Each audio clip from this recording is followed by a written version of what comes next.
on the BBC Sounds app, on your smart speaker, play BBC Radio Newcastle, and on your radio. The sound of the North East is BBC Radio Newcastle. With the BBC News at 4, I'm Anna Preston. The Home Secretary Suella Braverman has rejected suggestions that Brexit is behind the long delays facing ferry passengers at the port of Dover. More than 100 coaches are still waiting to cross the Channel. Labour's accused the government of failing to plan for additional paperwork checks. Poor weather and slow processing times have been causing problems since Friday. Paul Baxter from Bewdley School in Worcestershire is leading a ski trip to France who was stuck for 12 hours. We arrived here at around about 8 o'clock last night for a 10:40 crossing, which obviously didn't happen. Throughout the night, the coach has moved steadily, 20 feet, 30 feet, and we've gone through several different holding bays. We're now quite close to customs, French customs. There's no water that they're giving out anymore. We've been given a free Kit Kat as compensation. Miss Braverman's also accused local authorities of turning a blind eye to child sex abuse by grooming gangs, but insists new government plans will ensure they can't get away with inaction. The proposals mean people who work with children in England will be legally required to report suspicions of sexual abuse. She told Sunday with Laura Koonsberg that councils had roundly failed to safeguard vulnerable children. There's been a social ignorance. There's been a willful turning of the blind eye. There's been a failure to act. There's been a failure to act. Silence has enabled this abuse, and we need to therefore ensure that there's a duty, there's an obligation on those professionals that they can't get away with inaction. Well, Labour said the government had just woken up to the problem and all that was being offered was a consultation. The Pope has presided over Palm Sunday Mass at the Vatican just a day after being discharged from hospital where he was being treated for bronchitis. The 86-year-old thanked worshippers for their prayers during his illness. Residents of a coastal town in North Somerset have staged a parking flash mob overnight to protest against changes to road markings on the town's seafront. The council's faced a backlash in Clevedon over the changes, which have introduced a new cycle lane and mean drivers must park parallel to the promenade instead of looking out to sea. It says the new road markings are designed to make the area safer, but Chris Berry from the Save Our Seafronts group says people aren't happy. The idea was poised that we should park the way that we used to park, as a sort of peaceful parking flash mob. And it's great because these aren't people who are accustomed to civil disobedience. You know, these are people who feel incredibly strongly about what's happened to their seafront. In football, Leicester City have sacked their manager Brendan Rodgers. The team lost 2-1 to Crystal Palace yesterday, their 5th defeat in 6 Premier League matches. That's the latest. You're up to date. It's 3 minutes past 4. Total Sport. BBC Radio Newcastle. To Willock, gets there first in the box. Now the cross. Isak has scored! Alexander Isak with a great finish in off the far post from the chipped cross from Joe Willock. And in first half added on time, they are level. Willock's cross in, Isak with a header. It's gone behind. Referee says penalty! Penalty kick for Newcastle in added on time, and it's Niakate who has handled it. A stonewall penalty. And Alexander Isak scored a penalty against Bournemouth earlier in the season, but it will seemingly be Trippier, or is he going to give it? He's given it to Isak. He's let Isak take the responsibility, so it looked like Trippier, but now it will be Isak who scored the equaliser, and Newcastle's record signing in front of the away fans at the City Ground. Alexander Isak has scored what could be the winner. It's 2-1 in added on time. It's a massive, massive goal. Quality, that's all you can say. It's a quality penalty. But what the defender's thinking of to give the penalty away in the first place is absolutely crazy. But you have to say, deserved it.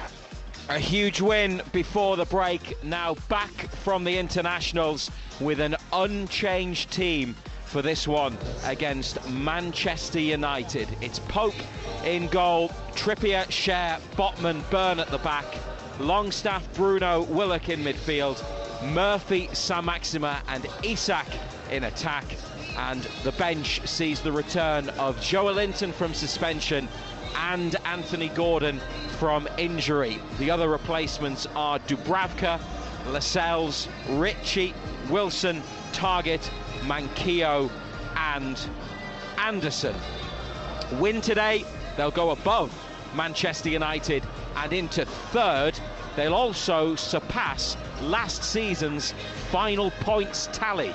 The points ultimately is what you played for. We use a whole, I mean, the game's gone statistic mad really, because we're inundated with lots of data, lots of indicators of performance, lots of comparisons with us and other teams. So we use those as good markers really for where we need to improve, areas that we're really strong at. Statistically across the board we've seen a big improvement from last year to this. Of course the challenge for us is to continue that as we move forward. I think the games at this stage get bigger and bigger because you're running out of opportunities to correct yourself if you make a mistake. So we're well aware of the importance of this game. We're back at home in front of our supporters. Our last result was a really positive one here as well, so yeah, looking forward to playing again. I think with the 2 week, it's been a long 2 weeks for us. I think we were keen to play again quite quickly, but we feel we've prepared as well as we can do for this game, and yeah, the team's ready. A 4:30 kickoff between two of the sides fighting for a place in next season's Champions League. A very good afternoon from Matthew Raisbeck and John Anderson, enjoying the St James's Park sunshine. It's a nice day here as Newcastle and Manchester United players go through their warm-up routines, and a really big fixture for both clubs in their season and in the wider context of the race for Europe. But results yesterday, Ando, were pretty good for Newcastle. Brentford and Brighton below them in 7th and 6th respectively, 4 points behind, so that draw helped Newcastle. Liverpool lost as well, and they can give themselves a big advantage in the top 4 race, can't they, by winning today? Yeah, I mean, look at the last few results, not just yesterday, but the last round of games as well went their way as well. You've got to take advantage of it. You know, you've got to make sure that we take advantage of it here today. Big game for both sides. You know, Manchester United know that if they get beat here today, all of a sudden we jump above them, go into that third spot. So there's a lot riding on this game for both teams. Newcastle then with the unchanged team. How surprised are you that Joelinton hasn't come back in? I think like a lot of people, you know, we know that Eddie Howe keeps faith with players and sides that go and get results. This is a side that's won its last 2 games, but I think the majority of people, and I put myself in here as well, expected Joelinton to come back in. I think he's pivotal to this Newcastle side, but fair play to Eddie Howe. You know, he's kept faith. He's stuck with a side that's won 2 games in the bounce. He's shown faith in the players. And Joelinton has to settle for a place on the bench. So, you know, he obviously feels that's the way to go. And he feels that the side that have won the last 2 games, the performances have been good, everybody's gone and done their job, and nobody deserves to be out. So that's the reason that he's left Joelinton on the bench. And yet Alan Saint-Maximin came off at half-time against Nottingham Forest, and I think there was some concern over maybe his defensive work in that game. We didn't really see a lot of him in the attacking part of the pitch either. Eddie Howe did say that the substitution was down to Saint-Maximin having a tight hamstring. Joelinton has played on that position wide on the left of the attack and swaps with Willock, and it's a combination that's been used to good effect this season. But Saint-Maximin starts. Maybe there's a feeling, would you agree, that against the other sides at the top in the bigger games he can deliver a bit more, and he steps up because he likes the big occasion and he likes to be the star of the show? We'll find out. You know, I mean, look at it. I think in the cup final, in that first half, he caused Dalot 1 or 2 problems, but they changed it around, Manchester United, and he didn't have the impact in the second half. look, if it falls his way, we know that he's capable. You know, he's capable of turning games. He's capable of having a huge impact on games. It just depends whether it's a going day for him or not. You hope that today is the day where he really fancies it. You know, I think he's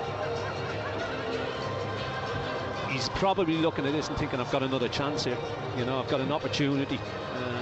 Been given an opportunity here to go and show what I'm all about against the side that's up there with us. So it's up to him. You know, he's got the short at the moment. The manager's shown belief and confidence in him. It's up to him to now go and deliver.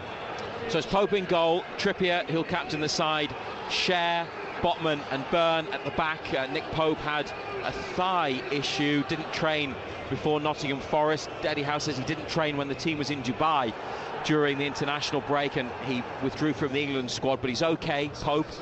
Trippier with Cher just inside him, and Eddie Howe, speaking before the match, said that Cher, probably more than most, benefited from the break. Another player that didn't go away with his country. He's taken a few blows and knocks recently, and it just gave him the opportunity to recover and rest. So hopefully he has overcome those niggles that the manager was referring to. And then Botman, who was ill, had food poisoning, had to come back from the Dutch squad with Byrne at left back, as we now have come to expect. Then Bruno with Longstaff and Willock in the midfield. It's going to be Sean Longstaff's 100th start for Newcastle United in all competitions. So a milestone for him personally. And then Murphy making a third start in a row and a seventh and an eighth rather in the Premier League this season, with Saint-Maximin and Isak the other players in the attack, and Dubravka, Lascelles, Joelinton, Gordon, who has recovered from an ankle injury, returned to training during the week and okay for a place on the bench. Wilson, Ritchie, Targett, Manquillo and Anderson, who was so impressive as a half-time substitute at Nottingham Forest. Joelinton and Gordon have replaced Paul Dummett and Jamal Lewis in the matchday squad. Manchester United with 3 changes. Diogo Dalot in at right back for Aaron Wan-Bissaka. Raphael Varane comes in for Harry Maguire, and Anthony is brought in at the expense of Jadon Sancho. That is from the team that beat Fulham 3-1 at home before the international break to reach the semi-finals of the FA Cup. So Manchester United, David De Gea is the goalkeeper, Diogo Dalot, Raphael Varane, Lisandro Martinez and Luke Shaw. Marcel Sabitzer, the on loan Bayern Munich midfielder, who had an injury during the international break, but fit enough to start today alongside Scott McTominay, who we've been hearing plenty about over the last few weeks. Anthony, Bruno Fernandes and Marcus Rashford, who another one that had an injury during the break from domestic action, but he's trained all week and will start for Manchester United with Wout Weghorst up front. He's started Weghorst all 19 of Manchester United's matches since he arrived in January, but he only has 2 goals, and neither of which were scored in the Premier League. Manchester United's bench, by the way, is Nathan Bishop and Jack Butland, 2 goalkeepers. Butland is on loan from Crystal Palace. Victor Lindelof, Harry Maguire, Anthony Martial, who has returned from injury, Tyrell Malacia, Fred, Jadon Sancho and Facundo Pellistri. Ahead of Newcastle ending the table, Ando Manchester United third, but 22 points behind Arsenal at the top and 14 off Manchester City in second. I suppose their objective in Premier League terms is securing a Champions League place, because it's very unlikely that they can go any higher than the point they find themselves at now, third. Yeah, similar to ourselves. You know, can't see anybody catching the top 2. Manchester City impressive again yesterday, Arsenal impressive against Leeds. It's all about who's going to finish third and fourth, you would think. That's what makes this game so important. You know, you win today and all of a sudden you leapfrog Manchester United. if they were to win, they open up a little bit of a gap, you know. So there's such an awful lot riding on it. You know, people are talking about the cup final, but this is another day. This is another game. You know, we're at home. Atmosphere will be electric. Bumper crowd again. Smashing day for a game. So, yeah, it's there. You know, as we spoke about earlier on, results yet again yesterday went their way. It's all about grasping that opportunity. You know, there's a huge opportunity there for us. We need to make sure that we're able to grasp it today. Manchester United's players are heading down the tunnel and back into the changing room. Newcastle's substitutes are having some shooting practice, and the starting players just going through some sprint work in the penalty area near the touchline next to the Gallagher end goal. One player who is in the Manchester United side today, I mentioned we've been hearing a lot about him, we've been talking a lot about him. Scott McTominay, a target of Newcastle's. It's his first Premier League start since January. Casemiro suspended, which is a huge loss for them because he's such a brilliant player, and we saw a lot of that at Wembley in the cup final. But what are your feelings on McTominay and what he can give them? Scoring goals for Scotland over the last week or so, but probably a lot of Newcastle fans reading and discussing the transfer links, maybe a bit unconvinced by him. Yeah, you can see why he's been linked. You know, you can see him as an Eddie Howe type player. You know, he's athletic, gets up and down, covers the ground, got a good work rate about him. The fact that he scored 4 goals in his last 2 internationals bound to have given him a huge lift, a huge belief and confidence. You know, and I'm sure he'll come into this game on a real high. The fact that he's been linked with us, do I read into it? No, because we're going to be linked with an awful lot of players, and they can't sign them all. And they can't sign them all, exactly. So, you know, people have different opinions on him. Is he right for us? Is he not right for us? Would we want them? Do we not want them? You know, but the one thing you would say is, up to now, the signings that have been made since the new people have come in and taken over the football club, you can have no arguments with, you can't question it. They've got it all spot on up to now, so you know, you're not going to say whatever they do you're going to go along. I would go along with it, you know, because as I say, up to now they've got everything spot on. But it's yeah, look, it's an interesting one. The one issue, I suppose, is would Manchester United be prepared to sell to us? Well, they weren't so willing with Jesse Lingard last January. Probably did them a favour. But there was the Martin Dubravka move earlier in the season, so a transfer happened between the clubs then. But in midfield, McTominay and Sabitzer, who is undoubtedly a very good player, but no Casemiro, and that's got to be to Newcastle's advantage, with full respect to the two who are playing there, because of the elite level that Casemiro is at. Yeah, no Casemiro for them, huge blow. You know, in the cup final he was brilliant. You know, he scored the goal, but not just that, he broke things up in midfield. He was always in the right areas, got little toe pokes on things. You know, he was their best player by a long way. And to lose somebody of that quality, any side's going to miss him. You know, you don't win and achieve what he's achieved in the game if you can't play the game, and if you're not a good player, and he's an exceptional player, and he'll be a big loss to him. This is BBC Radio Newcastle, just over 10 minutes to go until kick-off. Newcastle United unchanged for the match against Manchester United, and they'll move above them and go third in the league if they win. The leapfrog Spurs in fourth, who are at Everton tomorrow night in a match that's big at both ends of the Premier League table. Newcastle's opponents in midweek, West Ham, that's away from home on Wednesday night at 8. They have moved out of the bottom 3 this afternoon by beating bottom of the table Southampton by a goal to nil. Huge victory for West Ham. Long VAR check on the goal.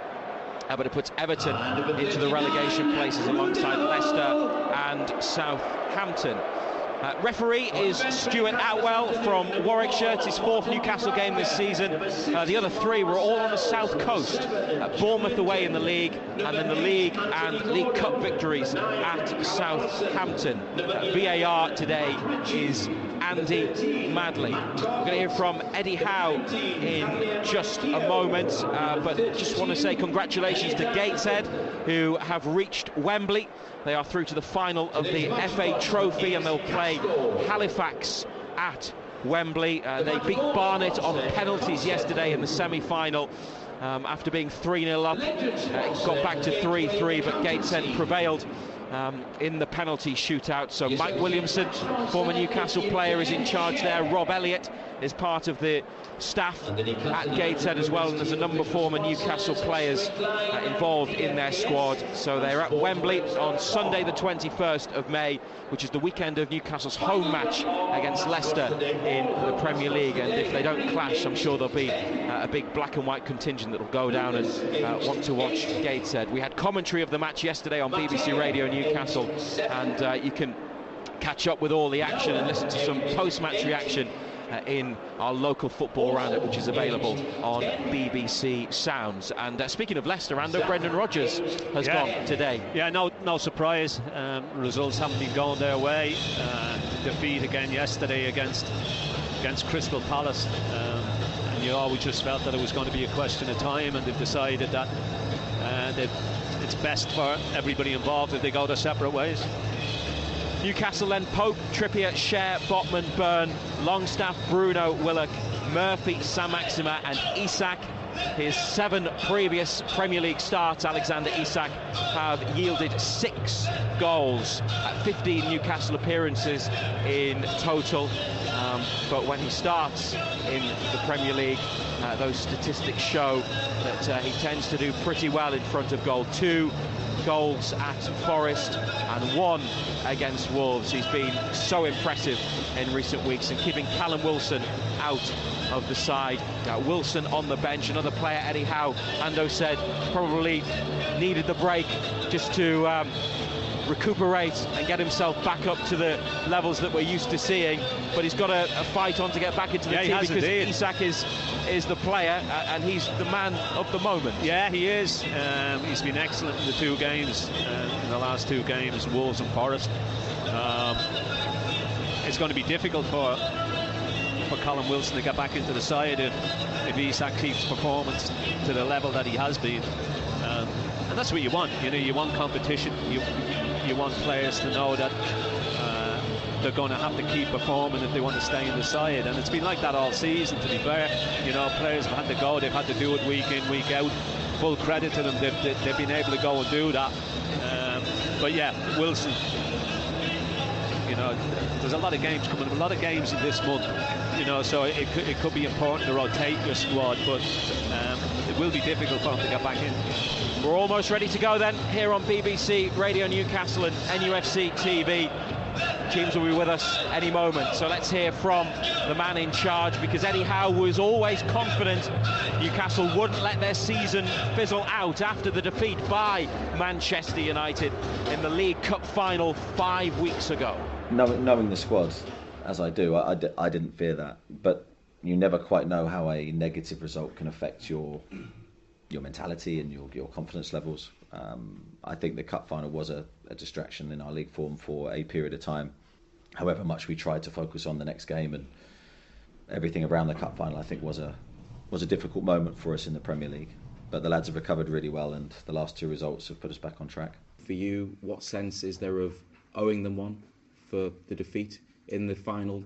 Yeah, I don't necessarily think we've looked at it like that. I think we've looked at the game and tried to break it down without any emotion, and just, as I say, try and look at the game and try and improve certain aspects of our performance. We did a lot right, and we did a couple of things wrong and got punished for that, and that's the quality of team we're playing against. That if, for example, you don't defend well from a wide free kick and you concede the first goal, that those things swing momentum, and in a moment in the game I thought we were really competitive and probably the superior team. Then that made it difficult from that moment onwards. Looking at what lies ahead for you, how critical do you see the next few weeks? You've got 7 matches in April, you've got to play Spurs, who are just ahead of you at present, and obviously Manchester United on Sunday. And, well, it's hotting up, isn't it, the race for the European places? Yeah, it's a massive month, as you say. I think whenever you have an intense period of games, those results are going to define really what we do this season. The last 2 results have put us in a really strong position, and also I think just lifted confidence levels and morale within the squad. So this is going to be a big week to come. We have Manchester United first. We have to just focus on that alone and learn our lessons from the cup final defeat and analyse that game, which we have, and try and improve. I don't know if you come across as a cure or not, Paul. I'm not much of a cure. I hate queues. I've got no patience for queues. Jilly Hope. So say you're really hungry and you go out for a day trip to Whitby with your lovely other half, and she wants some chips from a particular chip shop. Would you wait in that queue for love? That's happened in the past, and I point blank refused. Not even for love? Not even for chips. Jilly Hope. Weekdays from 2. BBC Radio Newcastle, making a difference in the North East. Matthew Raisbeck and black and white legend John Anderson. BBC Radio Newcastle. Some pre-match thoughts from the Newcastle head coach, Eddie Howe.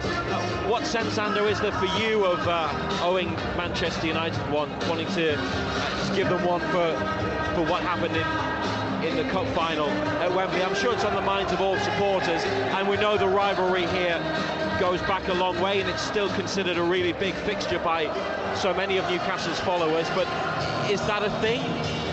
No, I don't think so. I don't think you can look at it that way at all. As I said earlier, today's another day. Different ground, different outlook. We're at home. Majority of supporters are here for us. At Wembley it was 50-50. So look, you can't think back to the cup final. The cup final's been and it's gone. We didn't win that one. It's another game, another match. It's an important game, one that you hope that we can win. And I think here we've shown that we can give anybody a game. And we're capable of holding our own here against anybody. So fingers crossed it goes our way today. Here are the teams. Kieran Trippier and Bruno Fernandes leading out the two sides. At the two ends of St James's Park, at the Gallagher end, the We Are the Mags giant surfer banner with the magpie in the middle is being passed up to the top, right back to the supporters in the last row of the Gallagher, and to our left at the Leazers end, a new huge surfer banner, We Are Newcastle, with black and white stripes, and again it's got the names of supporters who've contributed to the display printed on there. And as we're used to seeing the individual black and white flags out all around St James's Park, just as they were at Wembley for the League Cup final. And I think fans, good heart and good voice as we approach kick-off. The Manchester United players just shaking the hands of the referee, Stuart Atwell, and his two assistants, Lee Betts and Darren Cann. Fourth official today is Michael Salisbury, and a reminder it's Andy Madley on VAR duty with assistance from Harry Leonard. Manchester United, David De Gea in goal, Diogo Dalot, Rafael Varane, Lisandro Martinez and Luke Shaw is the back four. Marcel Sabitzer and Scott McTominay in midfield. Anthony, Bruno Fernandes, who got 2 goals in their FA Cup win at Fulham, over Fulham a couple of weeks ago, and Marcus Rashford with Wout Weghorst up front, their bench. Nathan Bishop, Jack Butland, Victor Lindelof, Harry Maguire, Anthony Martial, Tyrell Malacia, Fred, Jadon Sancho, Facundo Pastry, a 21-year-old Uruguayan international forward. Newcastle, Nick Pope, Kieran Trippier, Fabian Schär, Sven Botman, Dan Burn, Bruno Guimaraes, Sean Longstaff and Joe Willock, Jacob Murphy, Alan Saint-Maximin, who is 20 games for Newcastle without a goal. Saint-Maximin. Murphy has gone 23 without a goal since he scored in the home win over Brentford in October. And Isak through the middle. Substitutes are Martin Dubravka, Jamal Lascelles, Joelinton, Anthony Gordon, Callum Wilson, Matt Ritchie, Matt Targett, Javier Manquillo, Elliot Anderson. Kieran Trippier in the centre circle with Bruno Fernandes. They've done the coin toss. The rest of Newcastle's team are in a huddle, waiting for the skipper. We're just about all set and ready to go. Eddie Howe thought they played well in many ways in the cup final. The game at Old Trafford was not bad either earlier in the season. Newcastle took a point from a goalless draw, could have had more. How good do they need to be today to win, Ando? Look, I watched Manchester United lately. I don't think Manchester United are great. As I said, I think if we perform the way that we have been performing here, you would hope that that would be enough to get a win. Manchester United aren't great. I think they're there for the taking. So everything's crossed and I'm right. A chance to go third in the Premier League and back above Manchester United. We're underway. You listen to BBC Radio Newcastle and NUFC TV. Newcastle defending the goal to our right, which is at the Gallagher end. That means they kick uphill in the first half. Black and white stripes, black shorts and black socks. Manchester United got us started. And they play it now back to the goalkeeper, De Gea from Martinez. Closed down by Isak and Saint-Maximin in the penalty area. Dalot lifts it away. McTominay chasing it out to this near touchline, but Botman sees it over the line for a throw. Red shirt, white shorts and white socks for the visitors. De Gea all in yellow, Pope all in light green for Newcastle. And the referee wearing blue shirt, black shorts and socks. Burn with a throw, Saint-Maximin takes it back. Share towards Botman, who let it come towards him and has played it out off Anthony, but almost got into a bit of a sticky spot there, Newcastle, with the possession around their own box. Burn with another throw, Willock lifting it over Sabitzer and onto Isak, and a high ball to the far right-hand side. Murphy lets it bounce and brings it under control. Into the second minute of the match, Murphy approaching the edge of the area, back to Bruno, who's got Trippier out wide. Scoops out a pass to find Trippier. Now Longstaff trying to cut it back and wins. A corner kick, does he? Yeah, referee points to the corner.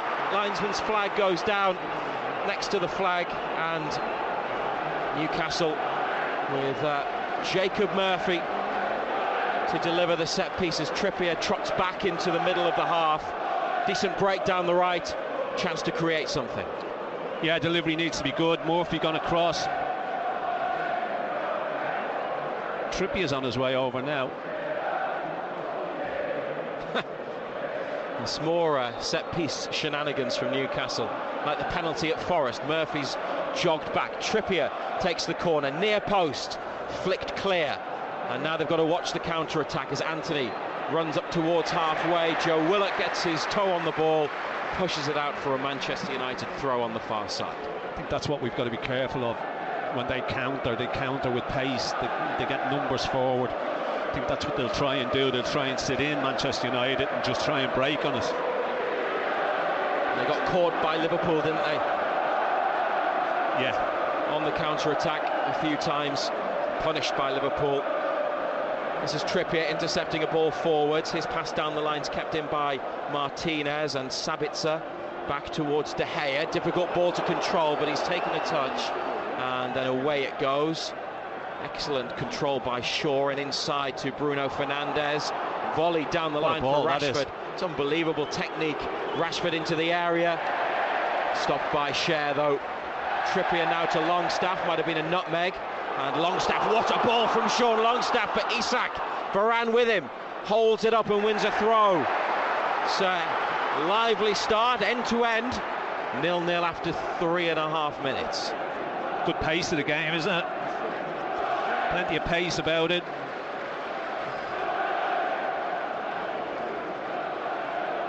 Bruno gets it from Trippier's throw, back to the England international, and Botman in the centre circle to Burn, back to Sven Botman. got Cher inside, that's where it goes. Furthest outfield player back, 10 yards from halfway. On to Trippier on the halfway line, having a look. Isak drops in, Murphy's there too. It's Isak.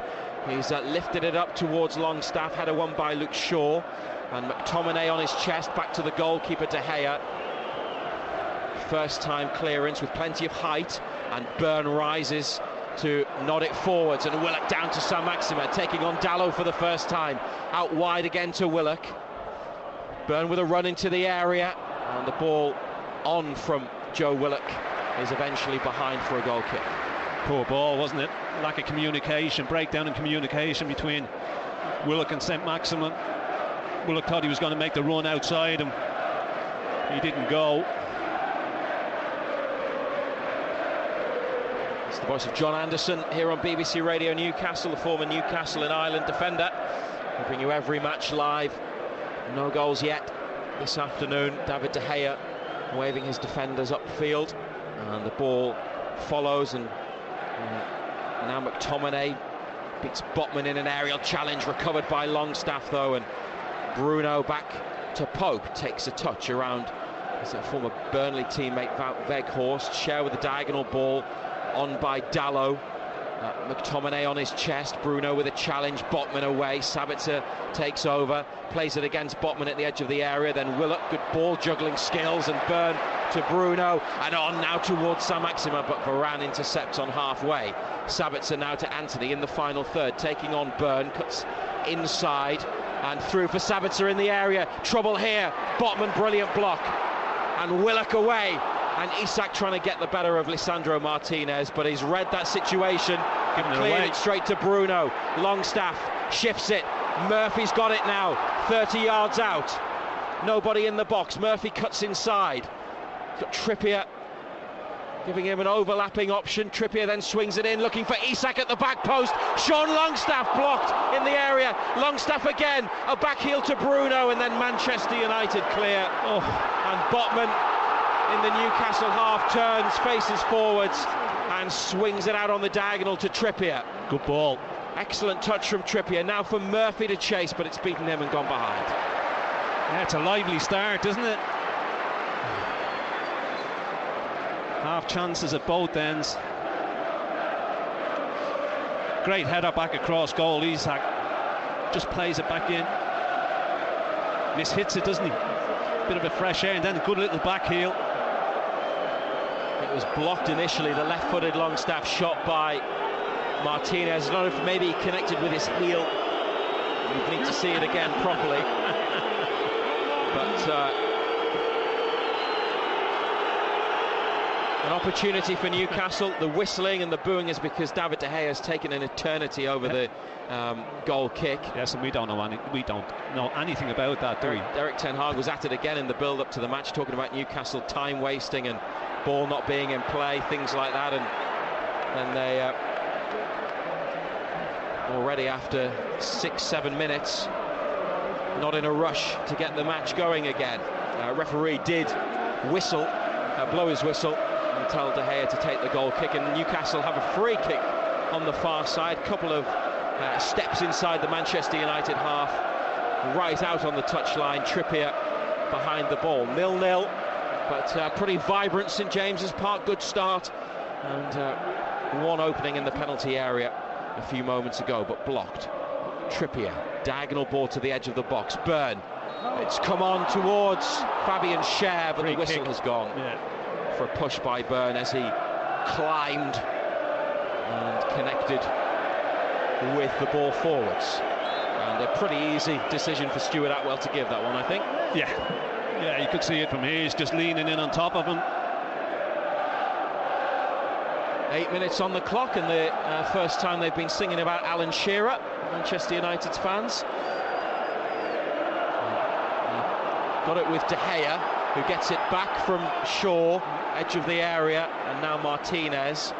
Look like they were under a bit of pressure at one point, but they've played their way out of trouble. But now Martinez back to De Gea, and he's found Bruno Fernandes, who's pulled out wide left. 0-0 on BBC Radio Newcastle. Cher with a nod to Trippier, and then he gets it back again in the corner, shifts it pings it forwards into midfield. Bruno Fernandes header straight to Bruno Guimaraes. Out wide left to Willock. Back to Bruno. And he's able just to steer it back to Botman under pressure from McTominay. Edge of the box, Newcastle. Share over to Botman again. He's having a look. And it's Isak. Nice attempted turn by Isak, and he was fouled by Martinez. He's holding his lower left leg, but he's going to be all right, I think. Hoists himself up, Isak. He just clipped it away around him, and the challenge came in. Yeah. No complaints, free kick. Bruno Guimaraes to Fabian Schär down the line. The Newcastle right to Kieran Trippier, who's having to come back with it. He's the only outfield player, Trippier, to have started every Premier League match this season for Newcastle, with Almiron now injured. Burn to Willock, and back again to the big man, inside to Bruno. Nice quick play by Newcastle, onto Murphy, takes it forwards, good first touch, and helps it out wide to Trippier. Back through for Murphy, but straight to Shaw, who is now trying to clear, and Murphy's won a throw, giving Newcastle on the attack. Good recovery. Trippier down the line to Murphy, and inside to Longstaff, and it's a goal kick. Martinez with the challenge. Yeah, good defending, wasn't it? Just tracked the run of Longstaff. Stood big and firm.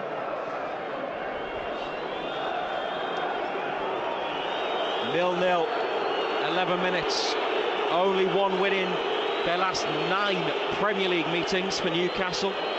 Their victory in October 2019 with Matty Longstaff's famous goal. They've lost 6 and drawn 2 of the other 8, so chasing a first win in 3.5 years against Manchester United today. Bruno Fernandes, left side of central midfield. Shaw, high ball into the area for 6'6" Weghorst, nods it back. McTominay's in there, but it's Botman who finds Trippier, and Longstaff inside to Bruno, drags it back and then through the legs of McTominay. In fact, no, it was Weghorst, and the crowd enjoyed that one. Burned down the line towards Isak, Varane away. That'll be a Newcastle throw, left full-back position. It's competitive, isn't it? It is, yeah, it's lively. I think it's probably a little bit too stretched for both managers. Could be a foul on Bruno Guimaraes, but Anthony runs away with it into the area. Here's Wout Weghorst, hits the side netting. Goal kick. Got to go across the goalkeeper. Went for the near side, Pope had it covered, and Newcastle not happy about the challenge on Bruno, who is complaining to the referee. Nothing wrong with it. He's won the ball. Clean win of the ball. Not every tackle's a foul.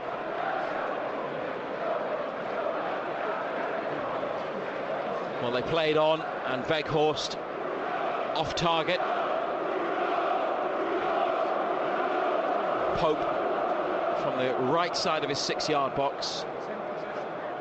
In the shade at St James's Park. And a nice afternoon with a long kick over the head of Willock. Isak can't get there. Martinez. What a ball. Diagonal ball into the corner on the near side. Anthony with Byrne. He's at the goal line. Plays it back to Diogo Dalot. High cross hung up to the back stick. Trippier heads it away. Maybe could have let it go, but perhaps wasn't sure who was behind him. Rashford was lurking, and it's out from Manchester United throw 20 yards out in front of the East stand. No goals.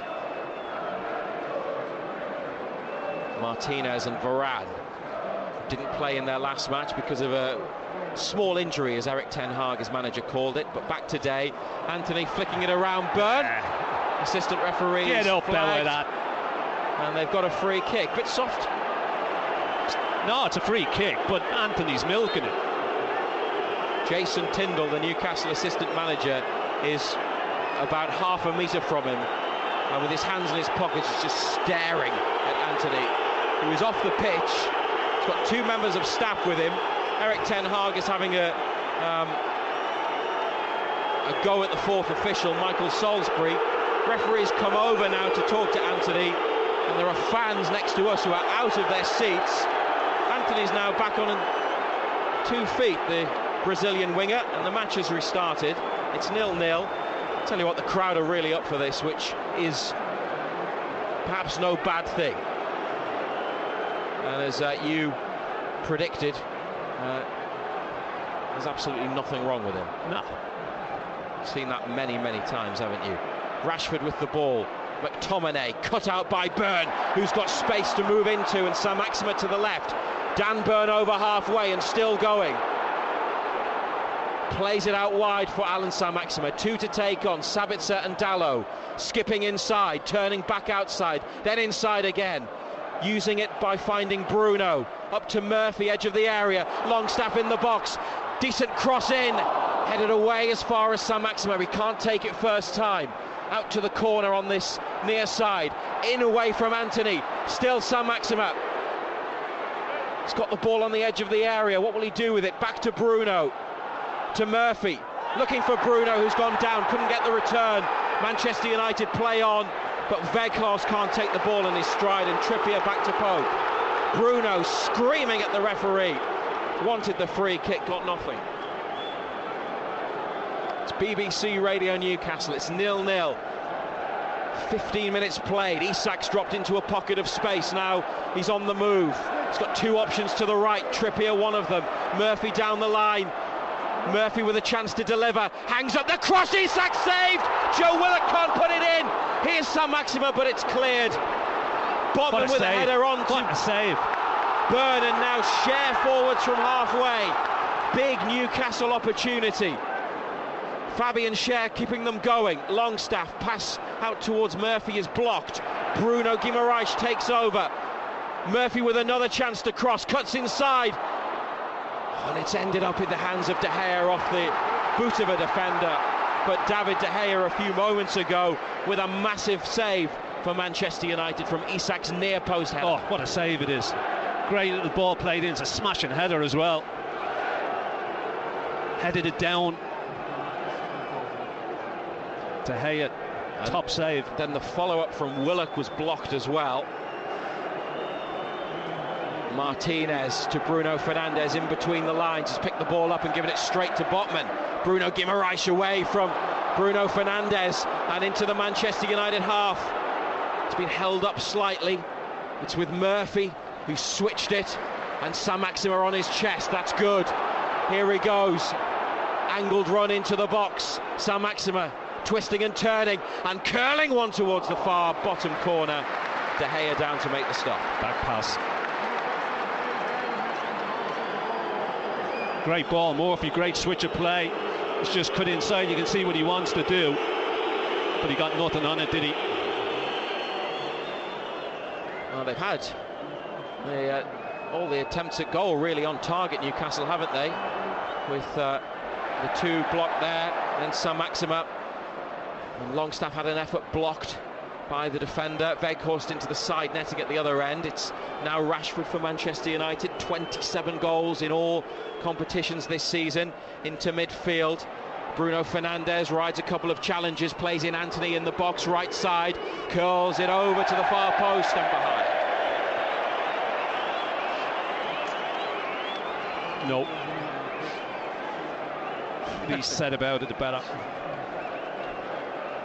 Pope's got Botman and Schär either side of the 6-yard box for this goal kick.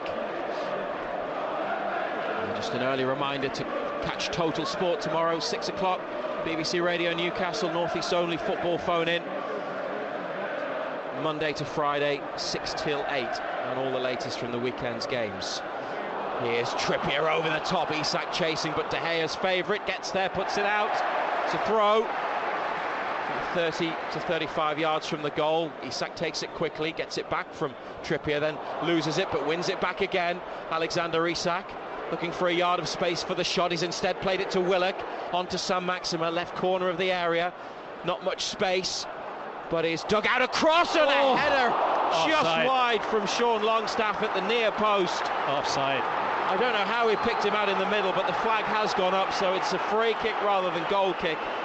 But didn't have a lot of room really. Saint-Maximin, crowded penalty area, and Longstaff was offside. Yeah, you want to see St. Maximin do more of that. Nice early ball just around the corner.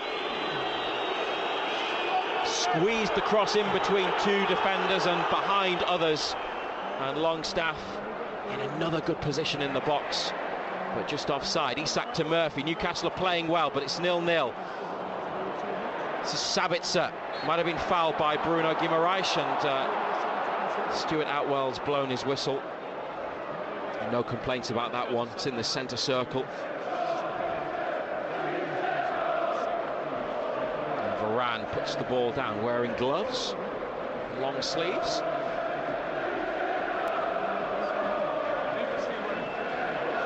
Back to Diogo Dalot, who's substituted at half-time at Wembley, having been yellow-carded, up against St. Maximin. Starting today, replaced Aaron Wan-Bissaka, who's not in the squad. Long ball forwards, up to Rashford. Trippier away. Willock with a bouncing ball. It's come to Anthony, then Willock with a block, and can get St. Maximin away with a pass down the line. He's kept it in. Alan St. Maximin are now heading into the penalty area. It's a good run, but the pass is behind Bruno. And then Willock with a block. And it's gone out, spun out on the far side for a Manchester United throw. We're almost at the midway point in the first half. What do you think, Ando? Good game, lively game, end to end. Good pace about it. Stretched, isn't it? It's a lot of these games are usually condensed in midfield, but this is well stretched. Trippier intercepts from the Manchester United throw. Longstaff to Murphy. Digs out a chipped pass down the line, but Lisandro Martinez is in plenty of room and has time to control and pass it forwards to Sabitzer, the Austrian international. Martinez, the Argentinian, back to De Gea. Varane carries it forwards. Anthony. Byrne holding him up. Big mismatch with height and size. And then a clash between the pair, and the referee has sprinted over to intervene. Byrne disagreed with the decision. He's holding on to the ball. He might get booked for dissent here, Dan Byrne. He's going to get a telling off. Dan Byrne's all over him.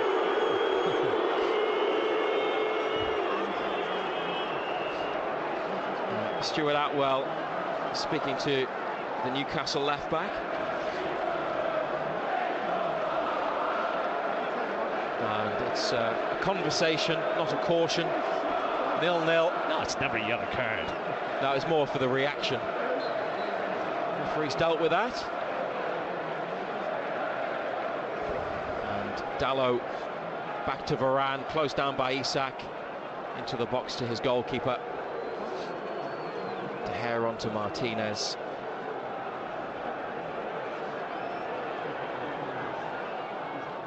Clipped over halfway, controlled by Sabitzer. Back to Shaw. Inside to Martinez, 10 yards from halfway. Murphy with a Newcastle press, and then Longstaff as well, but Manchester United have beaten it, play it around black and white shirts, and Rashford 30 yards out on the left wing. It's back to Shaw, and it's out of a touch from a Newcastle player. Martinez back to Shaw, closed down inside to Bruno Fernandes, and Shaw. It's good possession, back to goalkeeper De Gea, but Newcastle push up towards halfway.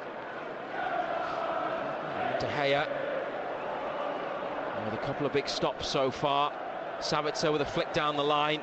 Rashford keeps it in, but it's back to Longstaff, who has won a free kick. Contact from behind from Luke Shaw. And it's out on the right wing. The big boys go forward. Getting on for 35 yards.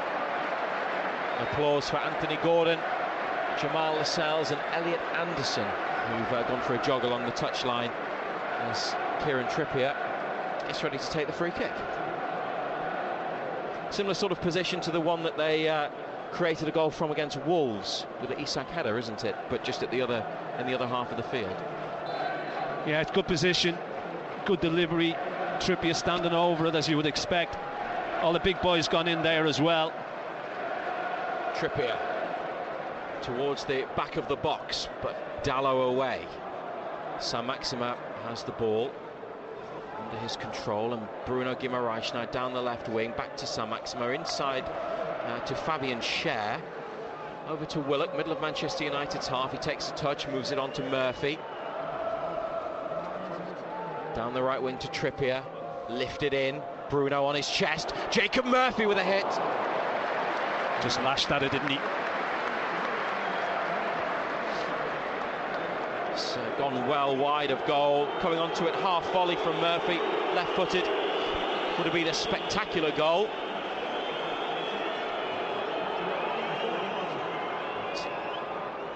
Difficult technique. Good block by Longstaff right on top of Shaw, and stops Manchester United playing their way out from the back. It's a throw in the full-back position. 25 minutes played, no goals, unchanged Newcastle team, but Joelinton and Gordon back among the substitutes. Diogo Dalot, chance for the Portuguese international to run, and he does. He's looking for Rashford, who's popped up on the right. Burn with a bit of contact. No foul. It's the first one that they haven't had, and might have been one that they would expect to get. Saint-Maximin, lovely turn, uses it really well to find Longstaff, out to Willock. Newcastle on the left wing in Manchester United territory. Back to Saint-Maximin in front of halfway as Ten Hag again takes it out on the fourth official. Schär to Trippier. Bruno with McTominay behind him, holding on to the ball. Is that a foul on Bruno? Referee says no. Murphy's then lost possession. Trippier with a challenge wins it back, and it's gone for Manchester United throw. Now, Rashford and Anthony have swapped wings. Just take another look at that if you can. I mean, maybe you don't need to see it again, but I mean, he stands on his boot. His boot comes off.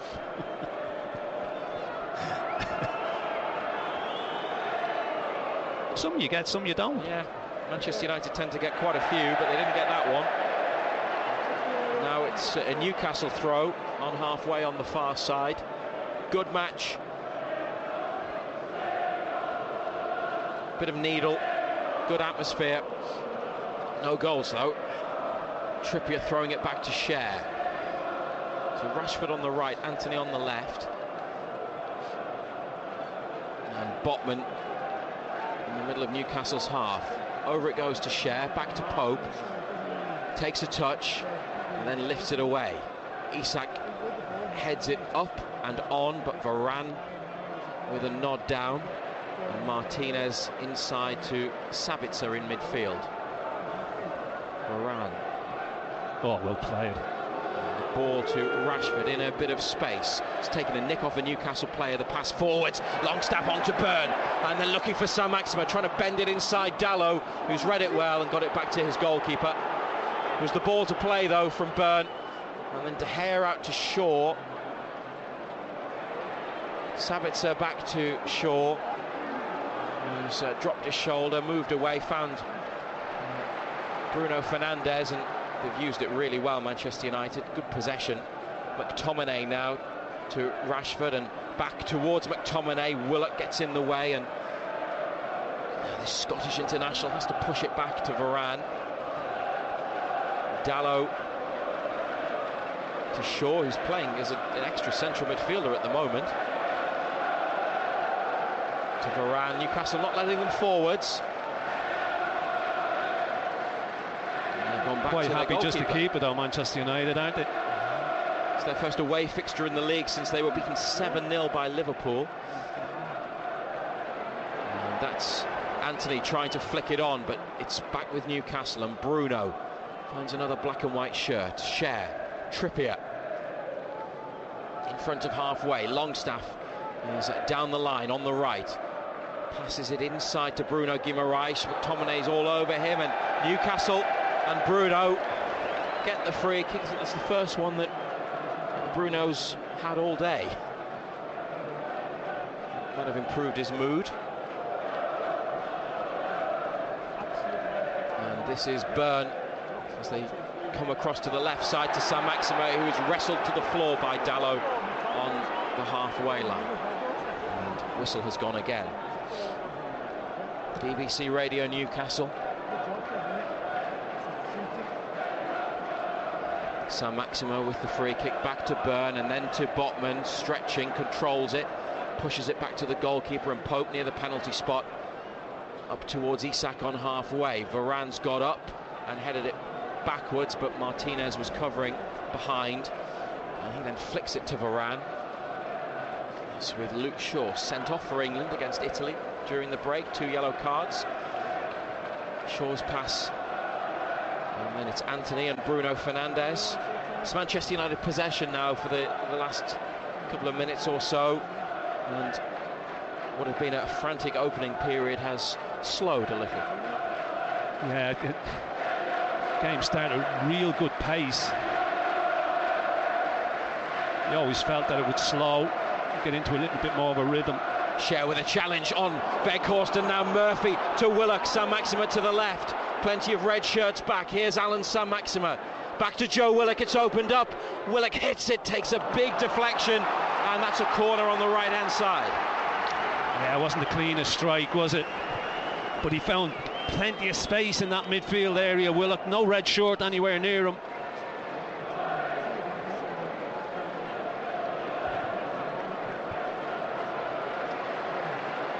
Botman and Cher hanging back outside the box. Willock and Sam Maxima in the D. Now the 2 defenders go in there. Bruno's on the goalkeeper.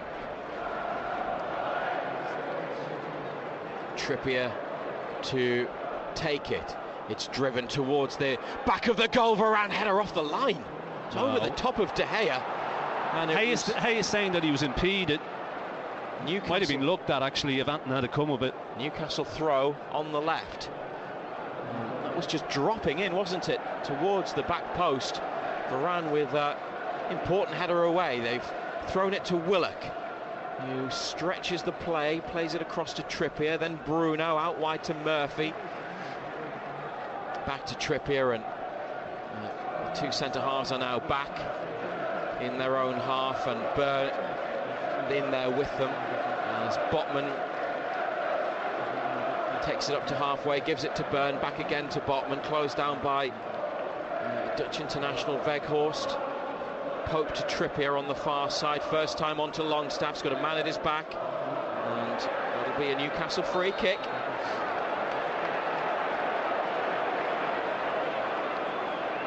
Trippier takes it quickly. Longstaff's moved into space, giving him an angle, and strides over halfway.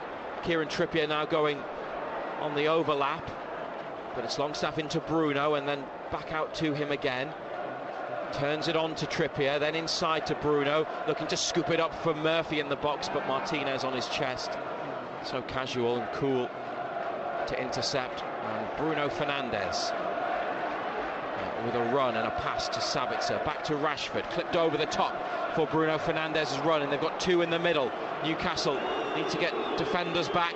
Here's the cross, and it's Dallow with a deflected shot that Pope claims. Great break, wasn't it? Up from full-back, connected with the ball over, but an important Newcastle deflection to get it back into the hands of their goalkeeper. Willock in a tight spot, good control. Sam Maxima having his shirt tugged, but play on. He's found Bruno, and Longstaff 10 yards in front of Newcastle's box. Lovely ball. He's had a good first half, Sean Longstaff, hasn't he? Trippier up to Murphy, who turns. He's got Isak to the right, Sam Maxima in the middle, and then it comes left to Willock. Anticipation as Willock gets into the area and goes for the shot, which takes a deflection and is hacked clear by Martinez. Botman fouled by his compatriot Weghorst. Referee says play on. Well played, referee. Well done. Bruno out of red shirts in front of him. It's back to Trippier. What a ball that is for Murphy in the area. Takes it under control, heads for the line, wins a corner. Newcastle United 0, Manchester United 0. 11 minutes to the break. And another corner kick, which they've taken quickly. Trippier to Murphy. and Longstaff back out to Trippier. Now the cross, headed away by McTominay. And Willock's got to be quick here, and he is. And he's beaten Anthony to it and played forwards to Trippier, but he goes back to Pope. Nothing risky.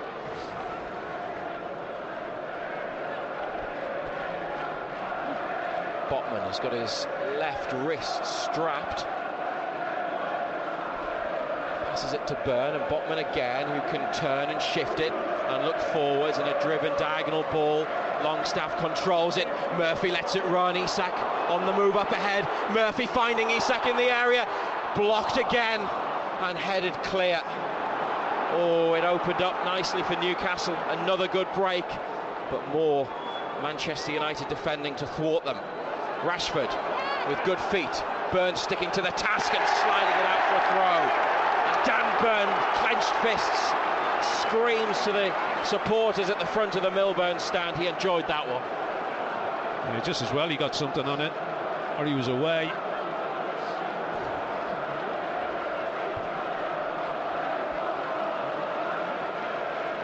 And the volume levels have increased again after a quiet few minutes. Varane on a run, and he's given it to Anthony and stayed in the box. Anthony, the Brazilian, towards Bruno Fernandes. Trippier header away. Good header. And he's chased his own header, Trippier, and looked for some support. It's just inside away from Longstaff. Share, good challenge. Longstaff's got it this time. Could go to the left to Saint-Maximin, and that's who he's aimed for, but it was behind him. And despite a really good attempt at keeping it in, it's a Manchester United throw.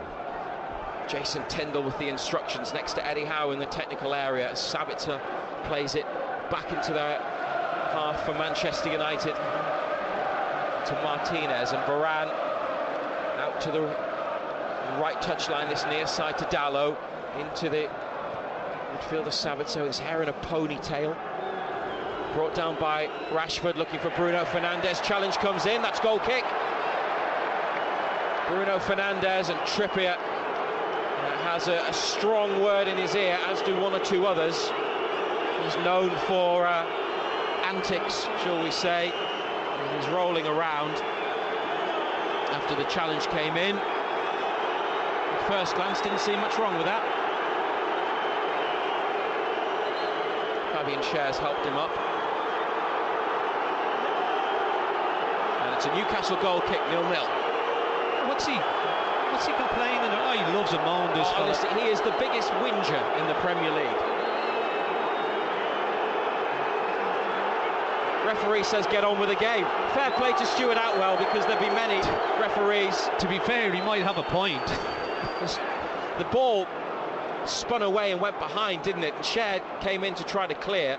There was obviously some contact, certainly upper body, I think, between the two. But I think he's claiming a corner kick, and as I say, I think he may have had a point about that one. There was never anything else. There's only one Bruno, sing the Newcastle fans. 38th minute.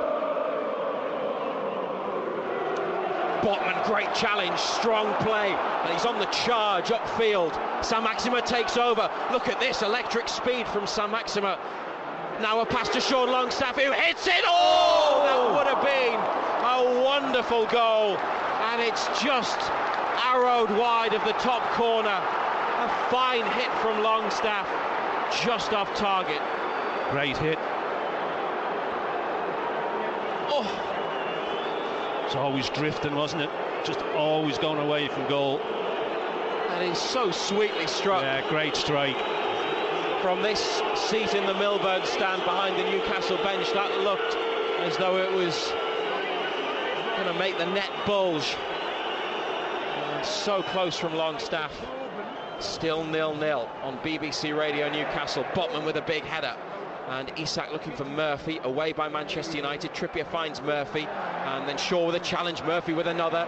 McTominay's got it though, this could be dangerous. Rashford with the cross, Schär heads away, and Longstaff, good play to find Bruno, and back through for Longstaff in the middle. And he's gone for the diagonal, but Dalot is there, and had to be there for his team to head it away, and he's got it back. A return ball, a flick from Anthony, and a great cross from Dallow. That is. What a brilliant ball in, but nobody touched it, and it's a Newcastle throw near the corner flag on the far side. Oh, great little touch and great ball. Just got it out of his feet and just whipped it around players. Great game. It's been such a good half, hasn't it? Good game. Fans on their feet in the Strawberry corner as the throw is taken, and down the line it goes. Another Newcastle ball out of a red shirt. If they draw today, there'll be a point behind the top four. Remember, Spurs in fourth playing tomorrow night, and it will just help their cause, won't it? As Isak takes it down beautifully and plays it to Saint-Maximin. There's three defenders back. Saint-Maximin into the penalty area. He could take it himself. Here's Joe Willock. Oh, you've got to keep it down. Blazed it over the top. Got to keep it down. Saint-Maximin cut it across, and Willock coming onto it had to score, and it's off target. It's a massive, massive chance to make it 1-0, and he knows it. Oh, huge chance, but not to even hit the target. Great touch, Isak, turned away. Good pullback, got to hit the target. He's gone for power. Leaning back, always leaning back. It's always going to rise over the top. And there's no doubt that Joe Willock is very capable in front of goal, but it's just the wrong shot selection there, isn't it? In a fantastic position to capitalise, and now Manchester United going down the other end, trying to make Newcastle rue those missed chances. They've got a corner on the right. Anthony with the run. 41st minute. Longstaff just wide. Willock over the top. Isak with a header saved, and then the follow-up blocked as well. Chances that they reflect on, I'm sure. Got to defend this Luke Shaw corner first. Murphy's near post. Saint-Maximin near the corner of the 6-yard box. Everybody is back in a defensive position. Shaw's clipped it towards the back of the area, and it's volleyed over by Lisandro Martinez. No, it was... Oh, was it Anthony? It was Anthony. He's gone for the spectacular. Why didn't he just wait to drop? Yeah. Look. He has gone for the scissor kick. Just volley it. Oh, he's run off as well. Nobody's seen him. Unsighted. It's poor. Thankfully.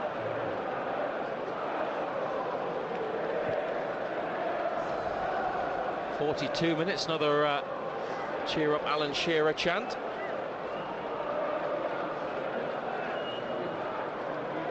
They've got, I think, a full away section, Manchester United. There's a couple of empty seats, but it is near to half-time. 0-0 the score in what's been a fantastic game so far. Here's Alan Saint-Maximin taking on Dallow into the area and beating him, and back to Isak, blocked, back to Isak again. They want handball, referee says no. Weghorst back to Anthony, middle of Manchester United's half. Bruno Fernandes playing it forwards, and Anthony again with Dan Burn to beat. They've held him up sufficiently, and it's back to Dallow. Saint-Maximin causing problems with his running and his trickery, and Isak with 2 bites of the cherry there as Anthony miscontrols, and that's a Newcastle throw. What about the chance at the Leazer's end? Yeah, good hit, good block. Saint-Maximin just rolls it back. Hits him in the chest. Shoulder, maybe. I've just seen a replay, and it was Lisandro Martinez with the block. Burn with the throw. Willock trying to get around Sabitzer. Varane forwards. Weghorst chests down to Anthony. McTominay with Bruno, the 2 number 39s at the edge of the area. Is that handball by McTominay? It's a goal kick anyway. Bruno telling the referee there was a handball there.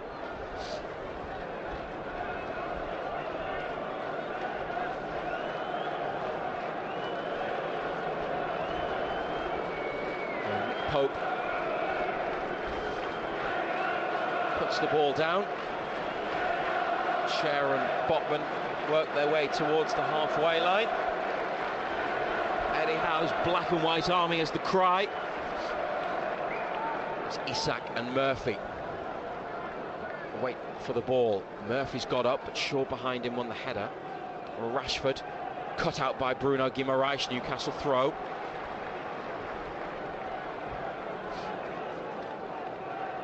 Trippier with it, looking for Bruno, and he was fouled by McTominay. It's just as well because the ball spun loose, and it would have been Manchester United's to carry towards goal. Saint-Maximin's pulling out wide on this near side. He's got space as well. Willock's through the middle, up there with Isak. The free kick is middle part of Newcastle's half, right of centre, and Cher. He's gone for the diagonal. It's towards Byrne, who heads on, and Willock trying to run around Sabitzer, and he did, and Dalot cleared it with his left. Longstaff gets up, it's a useful header. Isak rises. It's with Shaw, left back position. Isak makes the block, and Michael Salisbury, the fourth official, has been instructed to add a minimum of a minute to this first half. Yeah, there hasn't been a great deal of stoppage, has there?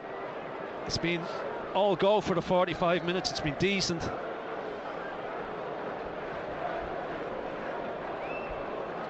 Tominay receives it from Shaw's throw back to the full-back. He pushed down the line to Sabitzer, fouled by Longstaff, gave him a shove.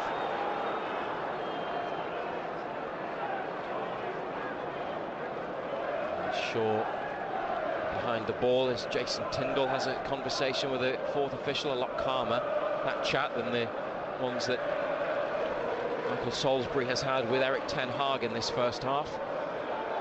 Heading to half-time without any goals. Newcastle with some good chances as Manchester United go long, but the half-time whistle is sounded by Stuart Atwell. 0-0 at St James's Park, but John Anderson, a really good game. Yeah, it's been end-to-end stuff. It's been a stretch game. It hasn't been congested in the middle of the park. We've shaded it, no doubt about that. De Gea's made a great save from the header, but it's still finely balanced. You know, we go in at half-time 0-0. It's still finely balanced. It's still a tough one to call. You've enjoyed it though, haven't you? Yeah, I have. It's been good. It's been good. Been very good. It's been an enjoyable game. A few little tackles flying around as well. A little bit of feistiness about it. It's been good. And the chances Newcastle had finally, I mean, Isak with a header pushed away, then the follow-up was blocked, but the two that were off target from Longstaff, which was a great shot from outside the box, and then Willock one's been the best one. Got to be hitting the target. You know, he's 8 yards out, coming onto it, just lashes at it. Just a little bit of composure, keep your head down, get it on target, and the ball ends up in the back of the net. But look, it's been good. It's been a good spectacle. It's good to watch. Hopefully more of the same in the second half with some Newcastle goals. That will be what they're hoping for, and we'll bring you that second 45 live as always here on BBC Radio Newcastle at St James's Park.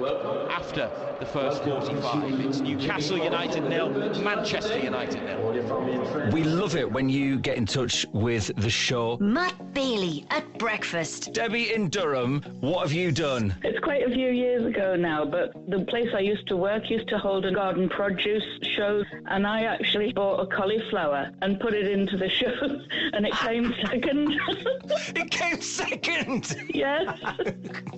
I paid 55 pence for it, and I won a fiver second prize. Debbie! Did you own up or not? Well, what actually made it worse is that some of the judges were going round afterwards, and they saw me and they started asking me all questions about how hard it was to grow cauliflower, and I had to blag me way through it. The sound of the North East at breakfast. BBC Radio Newcastle, making a difference in the North East. Goalless then at St James's Park this afternoon in the first half at least. Newcastle United 0, Manchester United 0. We'll be back with Matthew Raisbeck and John Anderson for full coverage of the second half in probably just over 10 minutes' time. It is one of only 2 Premier League games today. The first one was, at time of kick-off at least, second bottom against bottom. But West Ham, who were second bottom, have got themselves out of the relegation zone. They won by 1-0. Naif Aguer with his first goal for the club. West Ham won, Southampton 0. And it is, of course, ridiculously tight down the bottom of the Premier League table. So West Ham, by winning, go up from 19th to 14th, and there are still only 5 points between the bottom 8 teams in the division. Everton play Spurs tomorrow night. Leicester City, I know Matthew mentioned this in commentary, Leicester sacked Brendan Rodgers this morning after a 5th defeat in 6 Premier League matches. They themselves dropped into the relegation zone after their last-minute defeat, a 94th minute goal from Jean-Philippe Mateta. They lost 2-1 at Crystal Palace yesterday. Elsewhere today, it was the Papa John's Trophy final at Wembley earlier today as well. A crowd of 79,389 saw Bolton thrash Plymouth by 4-0. Kyle Dempsey and Dion Charles scored in the opening 10 minutes. Elias Kachunga made it 3 just after half-time. Gethin Jones made it 4 in the middle of the second half, and the full-time whistle went around about 15-20 minutes ago. So Bolton have beaten Plymouth to the Papa John's Trophy. In the Women's Super League, a terrific strike from Katie McCabe gave Arsenal a 2-1 win over Manchester City. That keeps up their title challenge at the top of the table. Elsewhere, Leicester have moved off the bottom after Carrie Jones scored in the 90th minute to help them beat Reading 2-1. It's a huge result for them. Everton beat Spurs by the same scoreline earlier on today.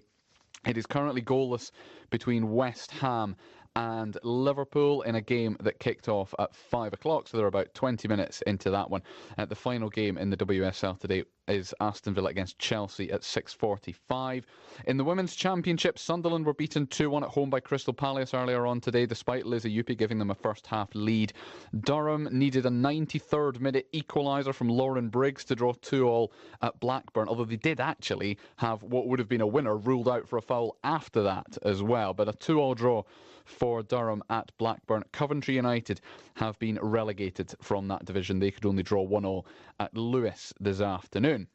And in one game in Scotland's Premiership as well, Celtic scoring in the last minute, in fact the 5th minute of first half injury time and the 5th minute of second half injury time to win 2-0 in the Highlands away at Ross County and restore their 9-point lead over Rangers at the top of that table. Let's rewind then to yesterday's extraordinary events at the International Stadium. Gateshead made it through to the FA Trophy final for the first time in their history. They beat Barnet 4-1 on penalties. That was only half the drama, though. Gateshead were 3-0 up just 5 minutes before half-time, having scored 3, but the spirited fight back from Barnet, which included an equaliser in the 12th minute of second half injury time, took it to spot kicks. James Montgomery in the Gateshead goal saved 2 of the Barnet penalties before player-coach, second goal scorer in normal time and man of the match, Louis Story, scored the penalty that takes the Heat to the National Stadium on Sunday the 21st of May. Ecstatic. Just, I can't quite put it into words, to be honest with you. Yeah, well, words can't describe the feeling right now. I'm just so proud of the group, of the club, everyone who's obviously pitches in and around it. We know what club it is. It's a supporters. It's a community club, and I'm just over the moon. Yeah, I mean, we talk a lot about roller coasters and all that sort of stuff, but to be 3-0 up, I mean, 102nd, 103rd minute for an equaliser as well. How do you then lift yourself for a penalty shootout? I think it's just a reset. It's all about a reset, and so the game's gone. There's nothing we can do about that when it comes to penalties, but like kind of reinforcing the boys that we've been there before, and we know, just the kind of cold approach that we need to have. Once emotion comes into it, it's just a distraction and it just becomes, a grey area. And to be fair, the lads would just look so composed throughout the penalty shootout. It was ridiculous, and credit to them. We talk about that loads, about not listening to the noise, in games and scenarios, and that was just an unbelievable representation of, the mentality that we try to have and try and block out the noise and just have that kind of fire in my belly, but ice in my veins. So yeah. Yeah, and I mean, you're one of the few, possibly the only one who's lifted a trophy at Wembley already. So what can you then talk about in the next 6-7 weeks to get the whole squad ready? Well, the feeling, I think, I was half tempted to mention to the group before the game, but I thought, don't want to go too emotional, override, but there's not a feeling that can can be described when you look up and you see loved ones there, and you see the guys that spend their own time dedicated to the football club, and there's a smile there that you can never repay, and to see that is the feeling which is just incredible. And to get there is we've won to get there, and obviously to do a little bit more is even better. As I've luckily experienced with Hebben. But I'm obviously at a new football club. I've got to know more people. I've got a new bond with a new football club, and I'll be determined more than ever to have the same success and the same experiences for them guys, for the community, for everyone that's associated with the club. Yeah, every single Gateshead fan looking forward to it. That was Louis Story chatting to me yesterday after their victory over Barnet. And in that Wembley final on the 21st of May, Gateshead will play Halifax, who won a penalty shootout of their own, actually, in the other semi-final against Altrincham. And it was also almost a mirror image. Halifax scored in the final minute of the game just to take it to penalties, but they then won that shootout. So Gateshead against Halifax on the 21st of May at Wembley. Elsewhere, non-league-wise, yesterday, Blyth Spartans failed to capitalise on playing against 10 men for more than an hour. They drew 0-0 away to Banbury in National League North, but it's 4 points from 2 away games in a week, so actually it's not too bad for Blyth. In the NPL Premier Division, South Shields title celebration still on ice. A 2-1 defeat away to Bamber Bridge yesterday afternoon. They are still 9 points clear, though, at the top of the table with just 4 games to go. Morpeth failed to ease their own relegation worries in the same division with a 1-0 defeat at home to FC United of Manchester. In the NPL East Division, Hebburn suffered a third defeat in a row. This time it was a 4-1 defeat away at Worksop Town, who've already won the league, so in and of itself it's not a great surprise, but 3 defeats in a row is not doing them any good. North Shields lost 2-1 at home to Bridlington. That's pretty much their playoff hopes gone, but there was a good 3-0 victory for Consett over Sheffield FC. And way back on Friday night, Sunderland drew 0-0 at the Championship leaders Burnley, although results yesterday have put them back into 12th place in the table again. Here is the Black Cats head coach Tony Mowbray. I thought the work ethic was amazing. I think we were a bit disappointed in there that we couldn't take one of the opportunities that came along, off the crossbar, looking over the goalie, the offside goal and Clark. But yeah, listen, a brilliant concentration game, brilliant work ethic game. Yeah, as I said before the game, just asked them to challenge themselves tonight. You're playing against the best team in the league, away from home. It's down to you. Go and see how good you are, see if you can compete at this level, because they'll be in the Premier League next year, and here you go. And I keep reminding them how well they did against Fulham over 2 games, and so yeah, I thought they competed really well tonight. And Pierre getting his first start, it's an amazing game for him to get started. He had to grow into the game. I think he's played 23s football all his life, and he has to get used to men's football, how fast it is and how physical it is. And but he'll get there, as the other young lads who came on will get there as well. That Tony Mowbray there speaking after the 0-0 draw at Burnley on Friday night. A few surprise results in the Championship yesterday that sort of helped Sunderland out a little bit. West Brom drawing 0-0 at home to Millwall. Coventry beaten 4-0 at home by Stoke City has done Sunderland a little bit of a favour. Watford losing at Luton as well. But I have to mention, unfortunately, Middlesbrough losing 4-2 away at Huddersfield, who haven't quite got themselves out of the relegation zone, Huddersfield, but that very much a surprise given the form that Middlesbrough are in. So Sunderland 12th in the table on 54 points, 7 points behind Blackburn, who are in the final playoff place in 6th, but it is very congested between the two as well. Sunderland just 1 point behind Watford, 2 behind Preston and West Brom, and 3 behind Coventry and Norwich. You can have your say on all the weekend's football action on tomorrow night's Total Sport. Simon Pride will be back with Marco and Ando from 6 o'clock. Elsewhere locally then across the weekend, in Rugby League, it was the 4th round of the Challenge Cup yesterday, and Newcastle Thunder made it through, 22-12 winners away at Rochdale Mayfield. So Thunder will face York City Knights, a fellow Championship side, away from home in the 5th round in about 3 weeks' time. It is the round after that, the 6th round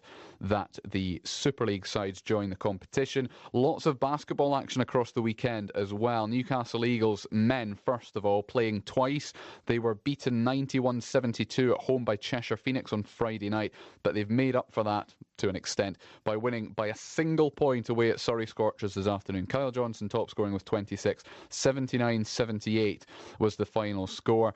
In the WBBL then, Durham Palatinate losing by just a couple of points at home to Sheffield Hatters yesterday. Horrible second quarter for them. They only scored 8 points in the quarter, and that meant a 2-point defeat ultimately. Newcastle Eagles losing 75-59 away at Leicester Riders yesterday. That less of a surprise. Today, the two sides are facing each other, and Newcastle Eagles, with just a couple of minutes remaining in that one, now leading by 2 points. They had been behind for a while, but 64-62 to Newcastle Eagles against Durham Palatinate in the WBBL. In Ice Hockey's North Division 1 playoff quarter-finals, it's over 2 legs. Whitley Warriors 6-2 winners away at D-Side Dragons in the first leg yesterday. They faced off at 5 o'clock today, so they are obviously only part way through that one, and it is 2-1 already to Whitley Warriors, so they're 8-3 up on aggregate, but still in the first quarter there. And in Speedway's Knockout Cup as well, lots of, a couple of postponements, but Berwick are at Redcar Bears at 5 o'clock today, so they've got underway. That one rescheduled from Friday night. The match at Shieldfield, which in theory should have been the second leg, was postponed yesterday. Just time to tell you as well that on the other side of the world, Max Verstappen won a chaotic Australian Grand Prix that finished under a safety car. There were 3 different red flags, but Max Verstappen the winner, Lewis Hamilton second, Aston Martin's Fernando Alonso completing the podium in third. In the Women's Six Nations Rugby, England made it 2 wins from 2 at the start of the competition. An emphatic 12 try, 68 points to 5 victory over Italy. Abby Dow scoring 4 tries, Jess Breach scoring 3. And Exeter Chiefs beat Montpellier on try count back to progress to the quarterfinals of the European Champions Cup. It was a remarkable 33-all draw after extra time, but Exeter had scored 5 tries to the French side's 4, so they go through. Right then, it is time for us to return to St James's Park. Newcastle United 0, Manchester United 0 at half-time. Full commentary of the second half coming up with Matthew Raisbeck and John Anderson right now. Matthew Raisbeck and black and white legend John Anderson. BBC Radio Newcastle. Thanks very much, Colin. Here come Newcastle for the second half. Kieran Trippier and Dan Burn, the first players, back out onto the pitch, followed by the rest of their colleagues, just making sure there are no changes. And it is the same 11. Nick Pope, Kieran Trippier, Fabian Schär, Sven Botman, Dan Burn, Bruno Guimaraes, Sean Longstaff, Joe Willock, Jacob Murphy, Alan Saint-Maximin and Alexander Isak. So many good performances in the first half. Plenty of good opportunities to score, but still 0-0. The referee is Stuart Atwell, and Manchester United, David De Gea in goal, Diogo Dalot, Rafael Varane, Lisandro Martinez and Luke Shaw, Marcel Sabitzer and Scott McTominay in the middle, Anthony, Bruno Fernandes, Marcus Rashford, Wout Weghorst up front. Newcastle's bench: Dubravka, Lascelles, Joelinton, Gordon, Wilson, Ritchie, Targett, Manquillo, Anderson. Manchester United, 2 goalkeepers, Bishop and Butland, Lindelof, Maguire, Martial, Malacia, Fred, Sancho, Pellistri. And the second half has started here on BBC Radio Newcastle and NUFC TV, and we hope it's as entertaining as the first, but if Newcastle can find a way through and win the game, we'd take a boring 45 minutes plus. I don't think it'll be that. I mean, the first 45 minutes flew over. It was good stuff. A lot of good battles going on. Newcastle with some throw-ins down the left-hand side, and they're into an attacking position here. A lot of late arrivals for the second half. Byrne throws it to Isak, who's outside the area, and Saint-Maximin trying to break into the box, tripped. Challenge came in very close to the line, but no suggestion that it was in the box. I think he may have fallen into the 18-yard area. Diogo Dalot with hands all over Saint-Maximin, and then a leg across and a clear foul. Stuart Atwell, the referee, with another straightforward decision to make. And what about this then, John Anderson? Kieran Trippier, wide of the penalty area on the left. Isak goes across and has a word with him. Two Manchester United players, Sabitzer and Anthony, in the wall. Could he shoot from here? Could. Whether he will or not. Free kick for the foul on Sam Maxima. 0-0 in the 47th minute. Trippier behind the ball. He has gone for it, and Cher has been hit by the ball, and there could be some concern about a head injury. No, he went for the header, he's headed it. Run straight across, and they're waving on the Newcastle medical staff. Fabian Cher is flat on his back, he's moving, and players are around him. They're just getting medical attention on quickly. Jamal Lascelles and Matt Targett sent along the touchline to warm up. Trippier whipped it in. It was towards the near post area, which is where Cher found himself. I said it hit him. You think he went for the header? We'd need to see it again, but he's taken a blow from the ball either way. Yeah, a lot of pace on it. Just looked like he just threw himself at the ball. Got it wrong. They haven't shown it again. He had received a blow to the head at Wembley, didn't he? And had treatment and came back on and played. Newcastle could turn to their captain if they need to, or they could move Dan Burn in and bring Matt Targett on. Cher is lifted to his feet. That gets a pat on the back from Bruno Fernandes, who is just checking on him. So we have break in play on BBC Radio Newcastle, 49th minute, 0-0. Newcastle in black and white, it's the red of Manchester United. They are kicking towards the Gallagher end, so as we look at the action, that's from left to right, it's down the hill. Cher is jogging over to the near side with the doctor.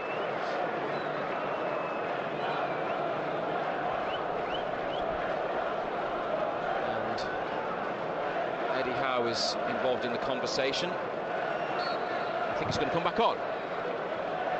Yeah, it's all right.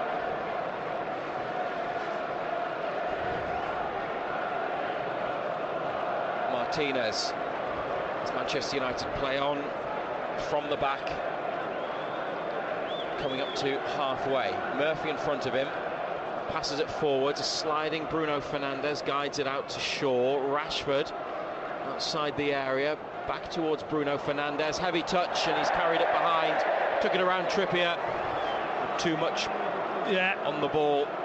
Goal kick. Yeah, it's just nicked it around Trippier, but got too much on it. Ball's gone out, goal kick.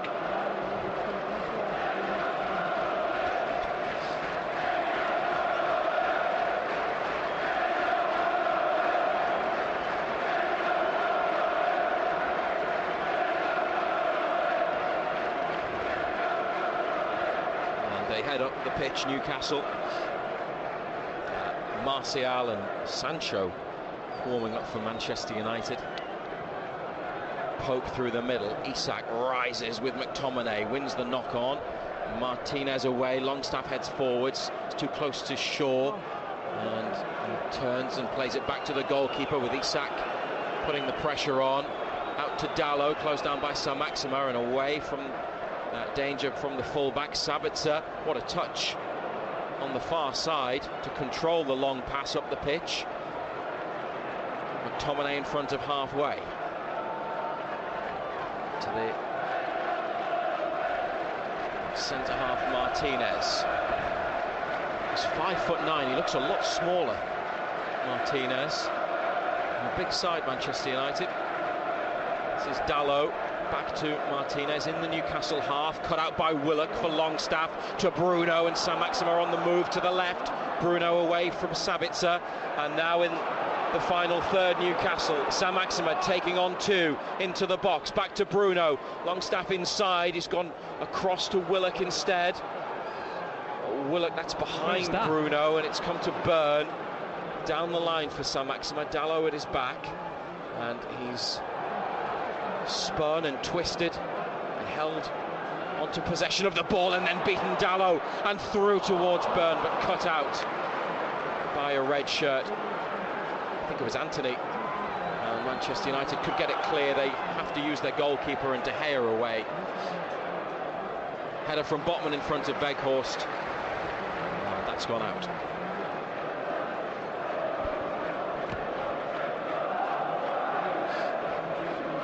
A bit of a quieter start to the second half. First half starting at a frantic pace.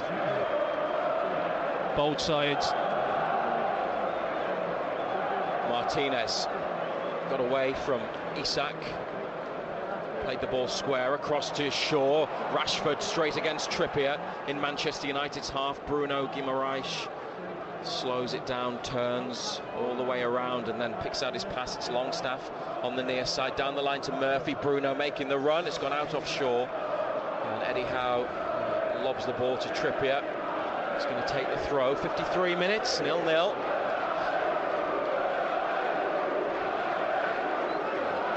Wanting runners, wanting movement. Isak's giving him an option. And Trippier needs something. All the routes are closed off. The referee was about to blow the whistle. Trippier released it and went back to Cher, and it's with Nick Pope, left foot to control and then pass back out to Cher on the right. Clipped up to Murphy. Martinez at his back, on the chest from Murphy.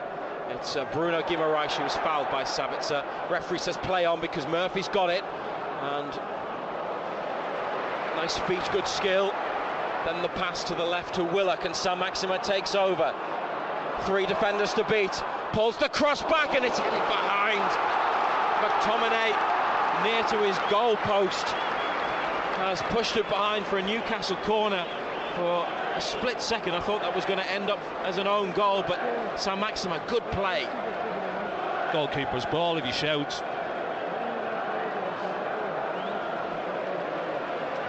His run and cross has led to this corner. Jacob Murphy's going to take it. Trippier's hanging back by halfway. And Newcastle send Callum Wilson out to warm up. And Murphy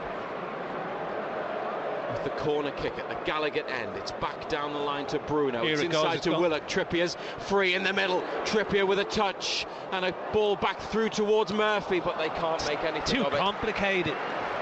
It was over-complicated. He should have hit it, Trippier. I think the ball inside to him was maybe didn't have enough on it, did it? It's coming on to that, look.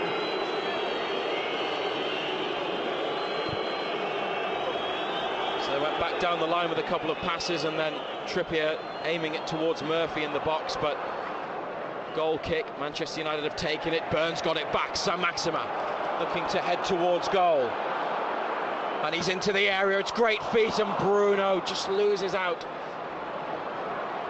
on the edge of the area from the ball inside, and McTominay carries Manchester United up the pitch. No goals on BBC Radio Newcastle. Willock intercepts, gets it back to Botman, plays it to Willock on the outside and into Cher, and Trippier's making a move forwards over halfway. Cher has slowed it down, put his foot on the ball, square to the left to Botman. Good ball. Moves it up to Willock, and they've got room and they've got runners, Newcastle, but it's headed away by Varane and Willock. Oh, how many headers is that in a row? 5 or 6. Manchester United regain possession on the far side, though. Dalot flicks it through his legs and comes infield, and then the pass to Shaw, and he's got room, and Rashford bending his run in from the touchline. Ball was slightly behind Rashford, but he's got it just on this side of the area. Back to Shaw, inside to Bruno Fernandes, who switches it to Anthony, closed down by Byrne. Anthony on his left, right-hand side. Comfortable for Pope. Yeah. Back pass again.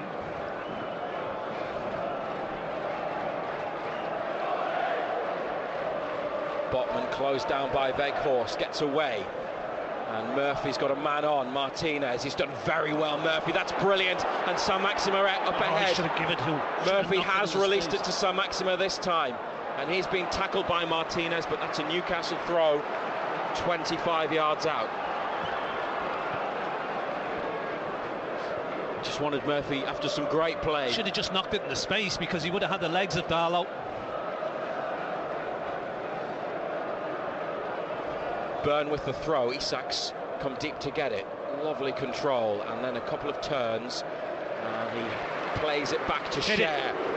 It's opened up for Fabian Cher. He could hit it. He does, and it's gone wide of the near side of De Gea's goal. And the Manchester United keeper asks his outfield players why they didn't close down. Yeah, I mean, he's come a long way with it. They've backed off.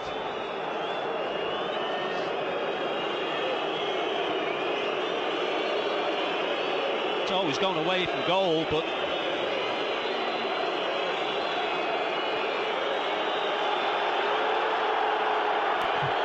Newcastle fans not happy about the length of time De Gea is taking over his goal kicks. It's too high for Rashford and Trippier, and Weghorst hit the advertising board as he went to keep it in. Black and white ball, and with Botman, Byrne takes it with the outside of his left boot, drags it back. Saint-Maximin, he's been tackled with two on him. Weghorst carrying it. Saint-Maximin gets back with a sliding challenge, and Newcastle regain possession. Fair play to him for recovering, but then they lose it from a ball forwards. Newcastle, it's Anthony to Dalot, but it's a pass that's gone backwards towards halfway. 0-0, and we're approaching the hour mark. Bruno Fernandes on the right, lifting it into an area for McTominay to run and get after towards the corner. Newcastle have put it behind for a corner kick.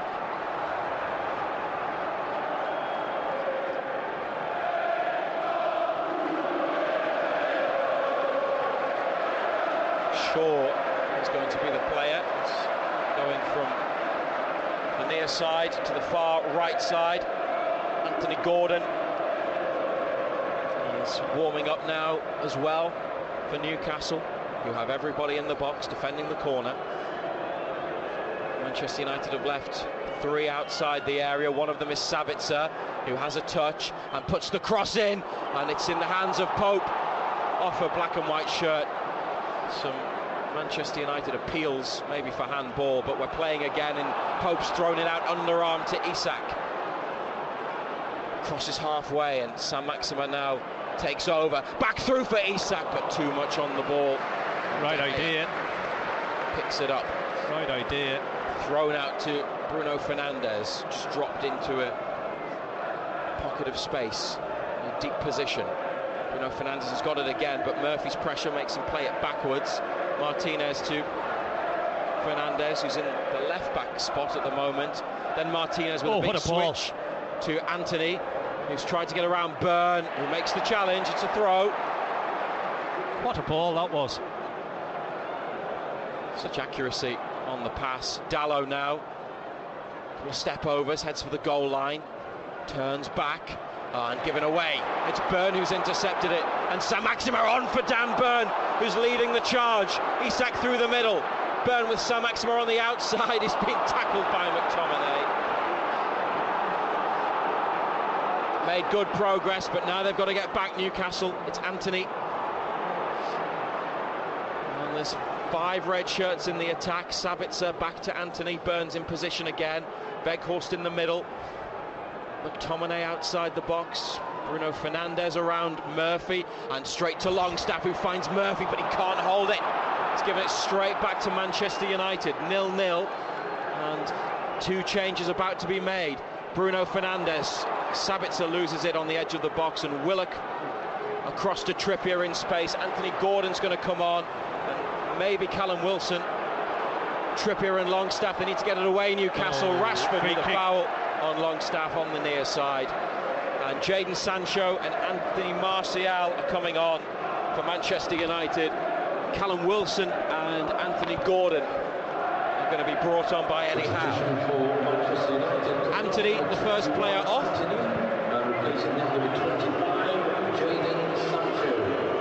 And no surprise to see Wout Weghorst depart with fit again Anthony Martial. Been out for a while with injury, missed the cup final. His replacement. 0-0 on BBC Radio Newcastle, 62 minutes. Newcastle preparing their substitutions, and Joe Linton's going to be a third player coming on. Substitution for Manchester United, coming off on the 27, Wout Weghorst. How do you see the game at the moment, Ando? Before the changes come on? Yes, still finely balanced. Obviously the pace, the tempo of the game has dropped, as you would expect. Difficult to keep that tempo up for 90 minutes. But you think one goal might win it. And they've had the share effort that went wide from distance in the second half, but their big chances, Newcastle, were in the first half, but still been some decent attacking play. Trippier with this free kick down the line, the right. It could bend out, but Martinez has kept it in, and then it's gone out of his clearance. And it's Newcastle's ball, 25 yards from the goal.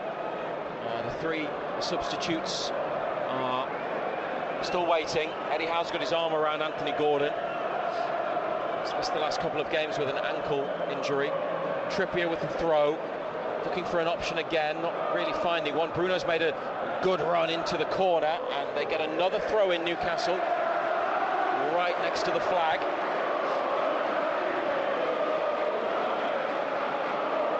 Isak stands with hands on hips in the box.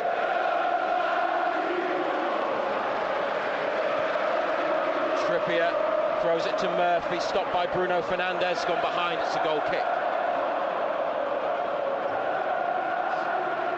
We'd like to take this opportunity. Newcastle. Eddie Howe just been asked by the fourth official, does he want the changes now? Today is 52,268. Don't think they're going to do them just yet. Are they going to let Manchester United carry on? They are. He doesn't want to do them yet. 64 minutes.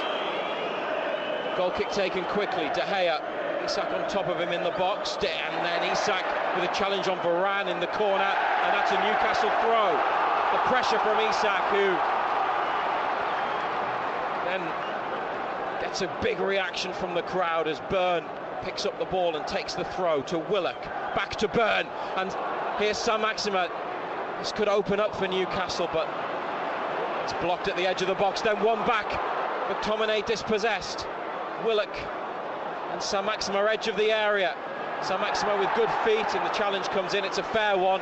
Botman, brilliant tackle on Martial. Longstaff out to Murphy, right wing. Trippier on the overlap. Murphy cuts inside and still carries it. Looks for Isak at the edge of the box. He's brought it down, plays it through. Bruno Guimaraes chips it to the far post. Saint-Maximin. Oh! Goal! Joe Willock has scored the goal. A brilliant Newcastle move. Oh, and what scenes at St James's Park as they run to the corner to celebrate. They're all off the bench. The subs are running down the touchline to join in. Brilliant. A move involving so many of the players, and then Bruno rolled in by Isak at the edge of the box, chipping it to the far post. Saint-Maximin back across, and Joe Willock, who missed a glorious chance in the first half, this time made no mistake, this time hit the net, and it's Newcastle United 1, Manchester United 0. Oh, it's a great little move, great play. Bruno just hangs up the dream ball back post. Great header back Saint-Maximin. He can't miss 2 yards out. But it's a great ball.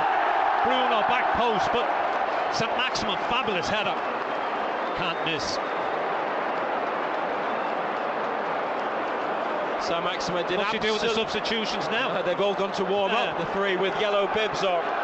Saint-Maximin did absolutely the right thing in that situation, and Willock was free in the middle, and simple task of heading it back in as Manchester United play it to De Gea under pressure from Isak on the goal line almost. Gets it away. Just listen to this noise. It's deafening. But this passage of play, and Newcastle, Manchester United were playing it out from the back, and then Isak put the pressure on, charged in on Varane. They got a throw, and you take it back that far, and it sort of kept them on the offensive, didn't it? It did. Trippier intercepted ball out to the left wing towards Rashford, gets it back to the goalkeeper. They're going to bring on Anthony Gordon and Joe Linton, but not yet Callum Wilson. Poor Callum Wilson. Trippier fouled by Rashford just behind halfway. 1-0, and remember, they'll go above Manchester United, leapfrogging Spurs in the process, and into third if they win. Saint-Maximin, last involvement of any meaning is to set up the goal. It's been good today. Yeah, his decision making's been so much better today. His work rate, everything about him's been better. Murphy. And maybe, no surprise, another straight swap. Jacob Murphy,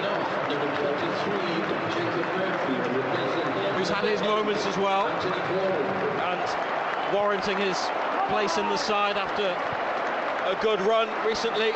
Standing ovation for the pair. Murphy enjoying himself. It's Gordon. A big pat as he comes on.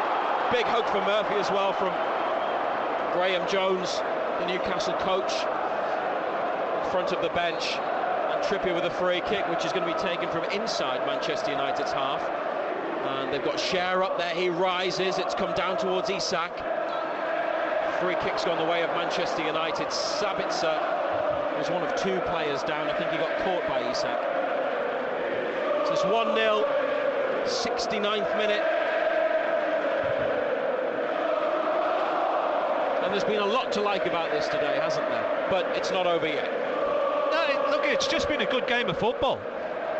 You know, both sides having a go at it. It's been a real good game. De Gea forwards to Martinez, Shaw in Newcastle's half, onto Rashford, back to Shaw. It's lovely football. Bruno Fernandes towards Sancho. Didn't really fancy it with Cher, who got there first. Kept in by Gordon. Well played. Really well played. Longstaff, back out to Trippier. Felt he was fouled, Sean Longstaff, but the pass went out of play, and it's a Manchester United throw only. It's BBC Radio Newcastle. Thanks for choosing to follow the match with us today. 1-0 up.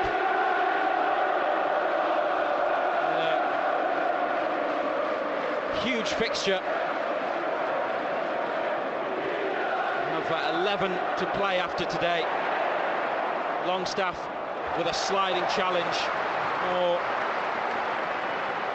tireless and committed midfield work, and then Gordon wins a throw.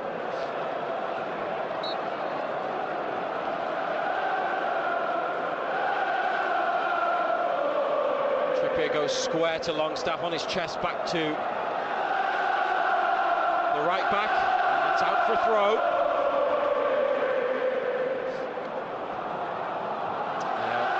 Close to the Manchester United bench, behind halfway. It's Bruno this time, makes the run, back to Trippier, chipped forwards. Martinez header away. Trippier plants a big header on it to go forwards.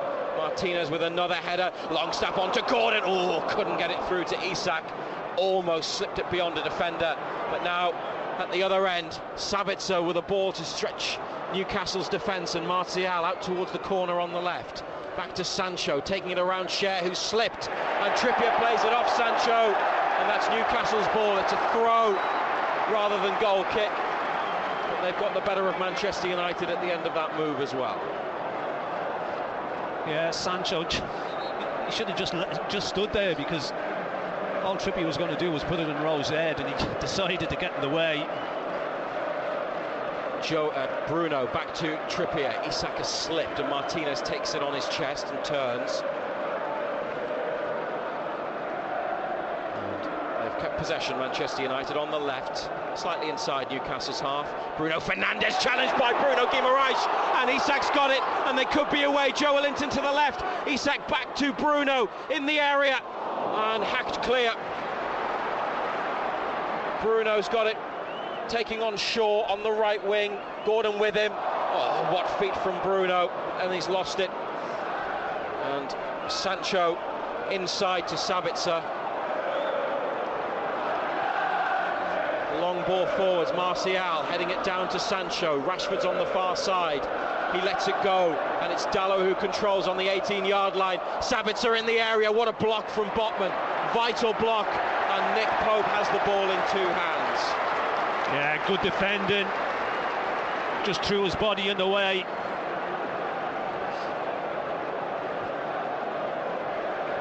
Clear skies up above. The sun is still shining, but the lights have come on at St James's.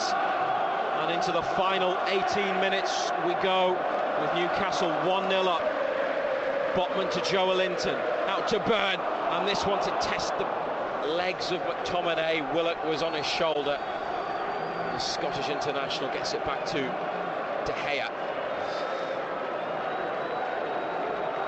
Varane back to his goalkeeper. And that earlier break with Bruno stealing the ball back. Yeah, Fernandes just wanted too much time on it.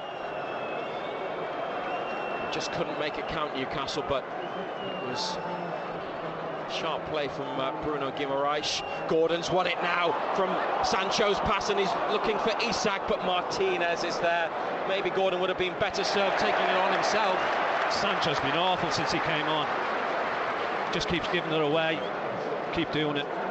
Gordon has then won a tackle and put the ball out for a throw. BBC Radio Newcastle. Join us for Total Sport tomorrow at 6 with all the reaction to this and the chance to have your save until 8. The North East Only football phone in 2 hours, Monday to Friday. Newcastle won the ball in the air from the Manchester United throw, but they have it back, and McTominay, it's good run down the right side. It's really good play, in fact, and it's headed behind by Botman. More excellent defending from the Dutchman, conceding a corner. McTominay, what a run. Oh, strong, wasn't he? Quick. And a whipped ball in towards the near post. Rashford in the centre, but Botman dealt with it. And here's the corner. Luke Shaw to take. Callum Wilson's ready. And later than Bill, he will surely be coming on. Martial stands in the 6-yard box. There's a defender between him and Nick Pope. It's Bruno Guimaraes who's there.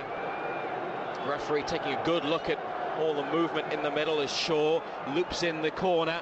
It's too long for everyone, and Sancho keeps it alive on the near side. Back to Bruno Fernandes, floated in, Joelinton there, and headed into the hands of Pope by Varane.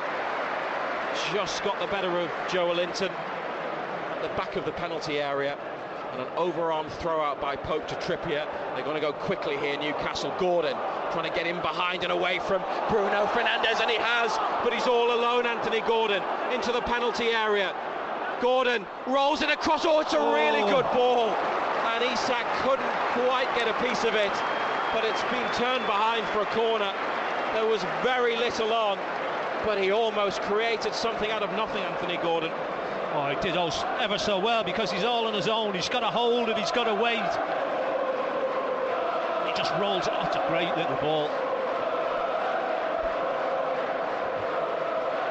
Newcastle United 1, Manchester United 0. 76th minute. Wilson waits to come on. This corner's going to be played first. It's Trippier to deliver. Longstaff staying back. Trippier dropping it under the crossbar. Joelinton! It's hit the woodwork. Schär blocked. They're claiming handball. Play on, says the referee, and Manchester United on the counter-attack. Schär is down. Half on the pitch, half off the pitch. Gordon with a challenge, but danger at the other end. They're still going. It's Shaw who crosses it. Trippier with a header, and Willock. Newcastle need to put it out. Gordon, is he going to carry it? He's going to play Gordon. Holds it up. They're telling him to stop and put it out, and now the whistle goes. Wow. Trippier just dropped the ball in under the bar, and Joe Linton at the back post, and before the corner came in, the defender and Joe Linton were all over each other. Have a look at this again, Ando. There he is with Sabitzer. It's touched onto the bar, is it, by the keeper? Great save, isn't it? And then Cher off the post. Or was it Martial? Oh, what a save that is. De Gea tipping the header onto the bar, and then Cher off the post. No, Martial. Was it Martial? You hit it?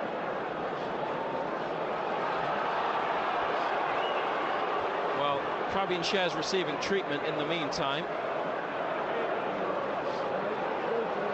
And Newcastle and Manchester United players come over to the touchline for a drink. It's another knock to the head for Fabian Scher. They will only let him continue if it's safe. But I was going to say, does concussion rules not come in? Yeah, they've had. I mean, Cher missed the Manchester City match last month with concussion. Isak's had a spell out earlier this year with concussion.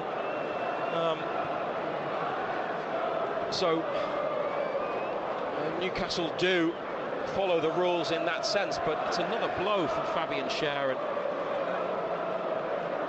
Lascelles is looking back at the bench, warming up along the touchline, but Cher's on his feet, coming over to the side of the field with the doctor and the physio. It's Newcastle who lead 1-0 on BBC Radio Newcastle. Could be 2, it was almost 2, but for a De Gea brilliant save. Oh, great save from the original header. Slightest touch pushes it up onto the crossbar.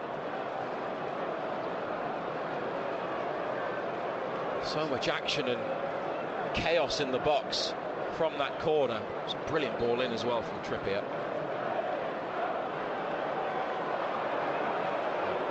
The referee drops the ball at the feet of Kieran Trippier. It's a second attempt because Marcus Rashford hadn't given Newcastle enough space to play. Oh, and Pope with a heavy touch from a back pass, and he's got rid just, and Burn heads on, and Willock, and it's a 3-on-3. Willock down the left, Gordon and Isak in the middle. Joe Willock goes for the bottom corner, but he's pulled it wide. Long way wide. Callum Wilson coming on now for Alexander Isak, who has given us so much to enjoy once again. Yeah, he's put a shift in again today. Hasn't been as electric as he in his previous games, but he's worked hard up there. His movement yet again has been excellent. It's a pat on the head from Trippier on his way off. Another standing ovation. Let's hope the rest over the international break has given Wilson what he needs to get back to his brilliant best. Manchester United, short first-time passes out from the back, then Bruno Fernandes up to Martial. Cher's come a long way with him, and it's laid off. And Bruno Fernandes now to Lisandro Martinez. The space on that far side of the pitch. Dalot and Sancho with some tidy footwork, and back to Dalot near to the corner of Newcastle's box. It's the 80th minute and they lead 1-0. Bruno Fernandes, it's kept in by Dalot and then put out for a Newcastle throw. To the pleasure of the fans in the front seats in the East Stand. Burn is taking it from the wrong place, or attempting to, and you can't do that.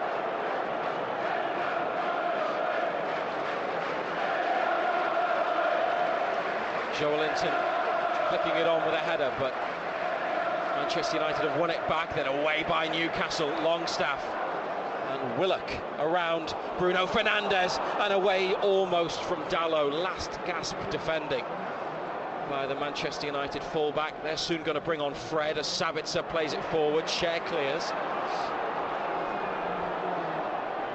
Chipped into the box by Bruno Fernandes. Martial's brought it down, deflected and wide. Whoa. It went wide, but it was very close to catching out Nick Pope. He was rooted, wasn't he? Newcastle are checking on Joe Willock. He's sitting down now. He's got a problem, and Jason Tyndall, the assistant manager, was asking Willock whether he needed to be replaced. Elliot Anderson is coming back to the bench, taking off his bib. He's feeling his left hamstring. It's going to be a bit of added on time here, you know. Fred comes on from Scott McTominay. Victor Lindelof, Isak's Swedish international teammate. They played together a couple of times during the break. He's going to come on. He's a defender. And Facundo Pastry is also about to be introduced. And Elliot Anderson will come on for Newcastle. So Fred for McTominay. Manchester United coming off at 39. Pastry is replacing Lisandro Martinez, the centre half, as per the numbers board. And the last change is Lindelof, and he also for Manchester United introduced for Lisandro Martinez, replaced by number 28 Facundo Pellistri. They've got Brentford on Wednesday, and then Everton, and then a Europa League quarter-final. So he's taken off his main two centre-backs. Manchester United. They switched the two centre-halves. Interesting one. And Willock will play no further part in the match. He could be the match winner with his goal.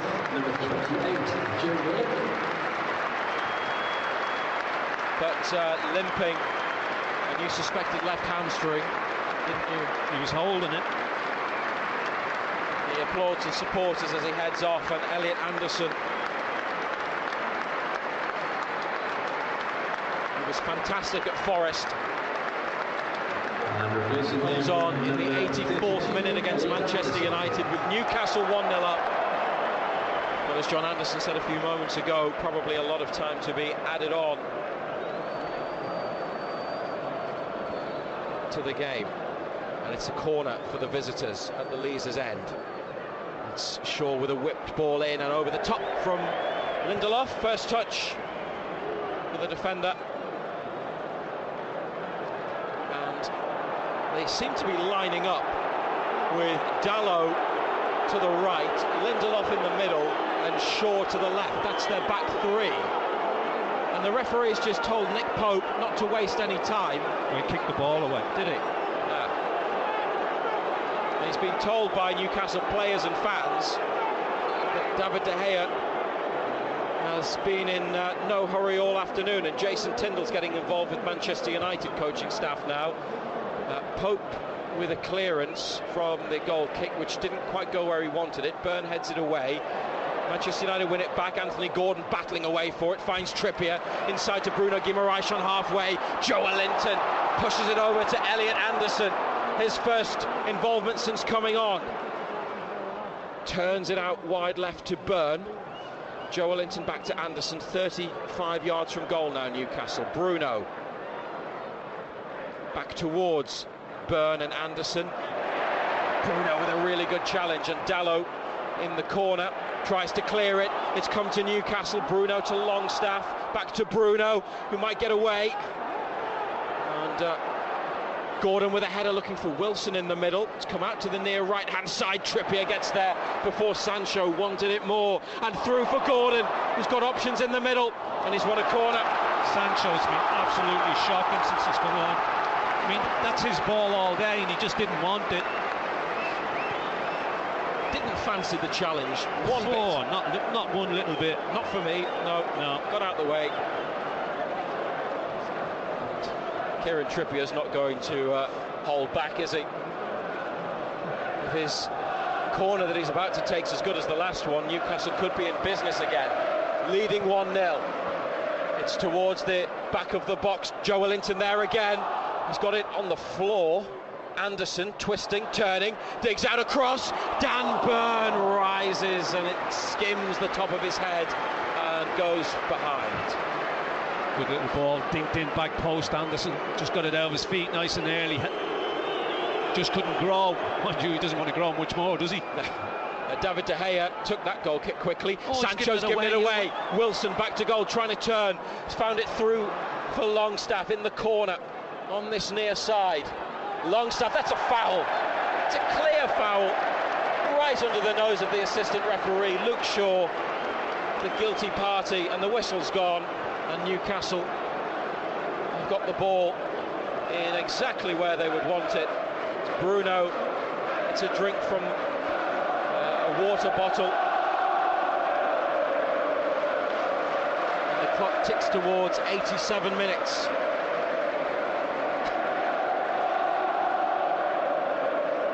And he might be about to put this into the box, Kieran Trippier. It's very close to the corner quadrant, a couple of yards back, yard in from the touchline.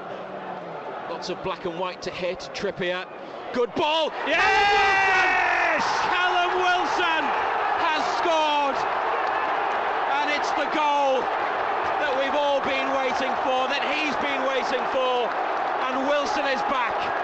No mistake with a header from Trippier's whipped free kick. And Wilson finds the net for only the second time since coming back from the World Cup. He needed that, and he might just have given Newcastle a monumental victory. It's Newcastle United 2, Manchester United 0. It's a wonderful ball. It's an absolutely fabulous ball. Just somebody go and attack it, and Wilson's got himself in there, in between defenders. It's a great header. Great header. In off the post, the base of the post, and Callum Wilson deserves that moment. He'll savour the moment. He has his 8th of the season, and Isak has been getting all the headlines and the plaudits quite rightly, but Wilson on for the record signing, doing what he does best and what he's done throughout his 3 years on Tyneside. Quality is permanent, and Wilson, the top striker, has made it 2-0, and Manchester United in the mud, and Newcastle looking for a third with Wilson and Anderson at the edge of the area, but it's won back, and Joe Linton snaps into a challenge. Pellistri, another one who didn't fancy the physical stuff. And Gordon to Bruno, round the corner, and Wilson back through for Bruno Guimaraes, but it's scrambled behind by Dalot for a corner. Manchester United are staring at a big defeat, and Newcastle have got their eyes on 3rd place in the Premier League. The final minute of the 90, a corner kick and a 2-0 advantage. Giving themselves that little bit of breathing space, that second goal. No more than it's deserved either. They've been by far the better side in the second half. It's all about just putting chances away. Trippier's corner, Botman goes for it. Burn sticks out a big leg, couldn't get there. Fred on the counter-attack. Gordon has been absolutely fantastic since coming on, with his committed work and recoveries. How many times has he got back and won the ball for Newcastle? Intercepted, they're stopping a counter-attack. It's going to be a throw near halfway for Manchester United, taken from the wrong place. And 5 minutes have been added, a minimum of 5 minutes.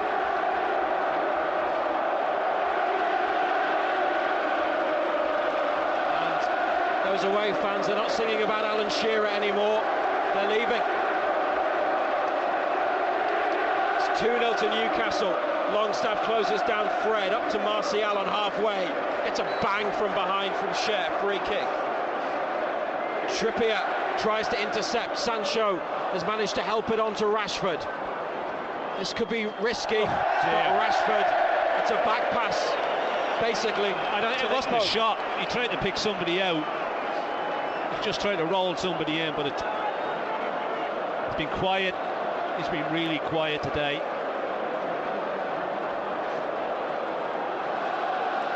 Pope drops the ball on the floor outside the penalty area. Wilson backing into Lindelof, who's won the header. And it's come to Dalot, their makeshift three-man defence with two full-backs. He's trying to deal with Callum Wilson when Newcastle get the ball forwards. This is a Manchester United attack though. Martial, Rashford in the area, Schär with it. Up to Wilson, laid off to Longstaff. And he's got a free kick. Lindelof caught him, runs away shaking his head.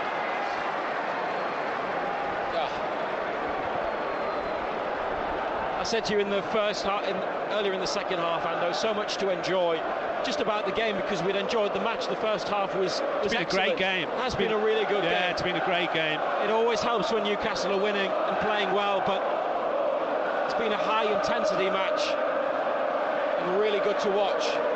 Anderson challenging with Lindelof, free kick for Manchester United, left side of defence. We're in additional time.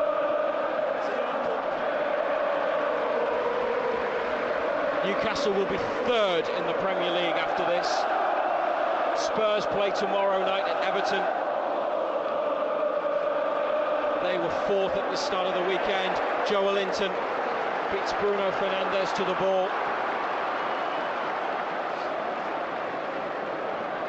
It's going to be an 8th home win of the season in the Premier League. Only one defeat by Liverpool. Manchester United back to De Gea. Fred. Joelinton slides. Did he touch it? I don't think he did. The assistant referee wasn't sure, but they've given the throw Manchester United. And then Newcastle win it back, and it's Elliot Anderson on the run. Stopped by Dalot. Schär intercepts. Oh, there's loads of room for Schär to run into. Bruno to the right. Bruno Guimaraes. The cut back, and Fabian Schär just wide from 12 yards. Would have been a lovely third. Big chance to get a third goal. Break onto them with pace. Little pullback over the top. Out to Shaw, back into the box to Lindelof. 2-0 Newcastle, BBC Radio Newcastle. What an afternoon it's been. Burn, good challenge, they've won it, they've still got time to get a third. Anderson on the left wing, Wilson and Gordon in the middle. In the corner here, Elliot Anderson. Dan Burn there too, they've played it off a red shirt for a throw. Dan Burn interacts with the crowd. This Manchester United player injured. Marcel Sabitzer, I think. Yeah, Sabitzer, yeah. It's got cramp, I think. Total Sport from 6 tomorrow with post-match reaction, discussion about the game, and you can phone in to have your say. The latest from Sunderland 2. We're on Monday to Friday from 6 on BBC Radio Newcastle and BBC Sounds. You can listen to us anywhere in the world on BBC Sounds. Total Sport. And we'll have commentary on Wednesday at West Ham. Can't wait for that now. Here's the throw. Looking for Wilson. Headed away, but not clear exactly. And then it goes for a Newcastle throw. 35 yards out. All eyes on the referee, Stuart Atwell.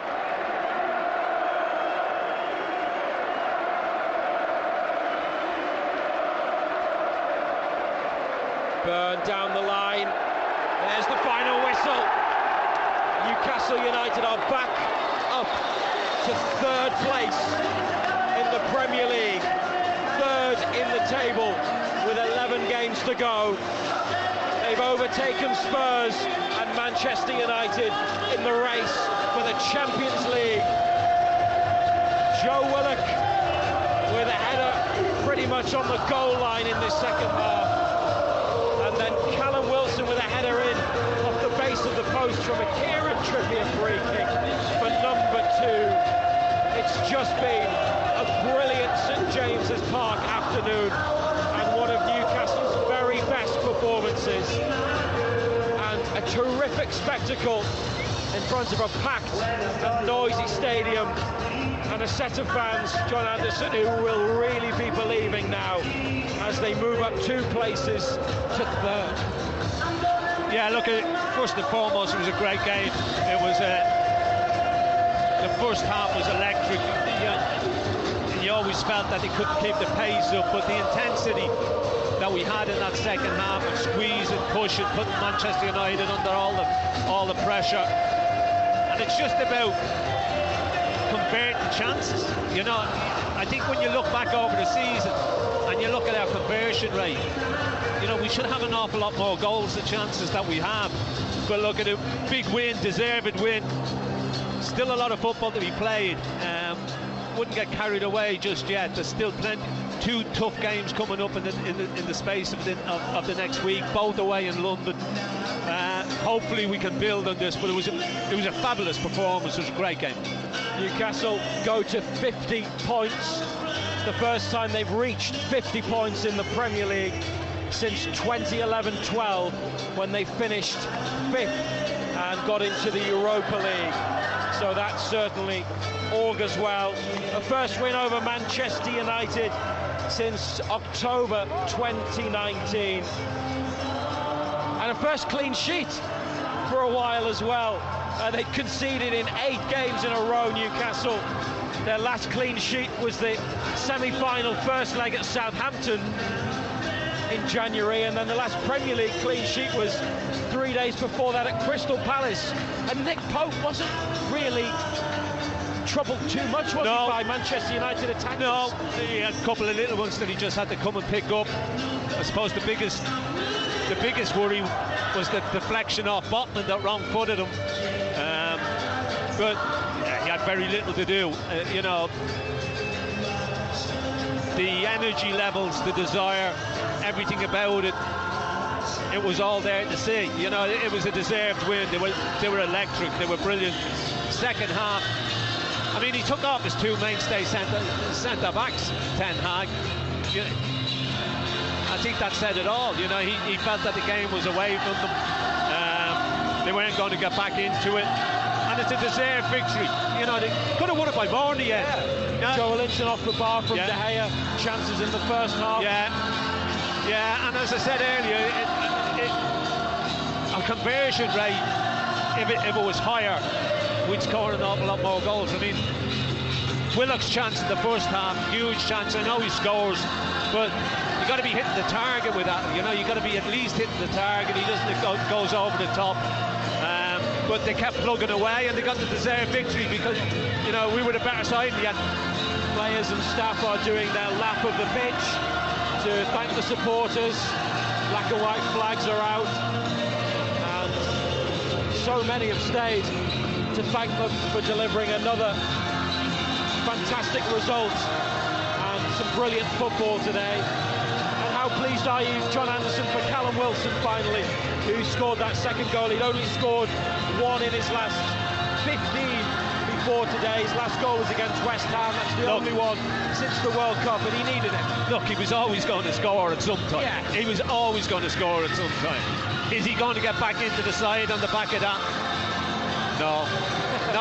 Not with the way that Isak played today again. Although he didn't score, everything about his performance was top notch.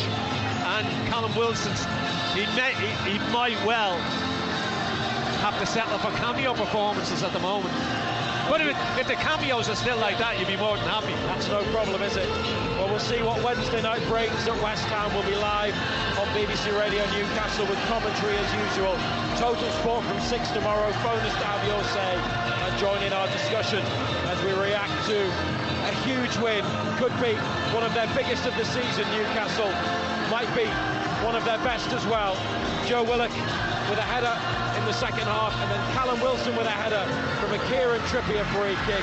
They are now 3rd in the Premier League after beating Manchester United by 2 goals to 0. Out to Murphy, right wing. Trippier on the overlap. Murphy cuts inside and still carries it. Looks for Isak at the edge of the box. He's brought it down, plays it through. Bruno Guimaraes chips it to the far post. Saint-Maximin. Oh! Goal! Joe Willock has scored the goal. Brilliant.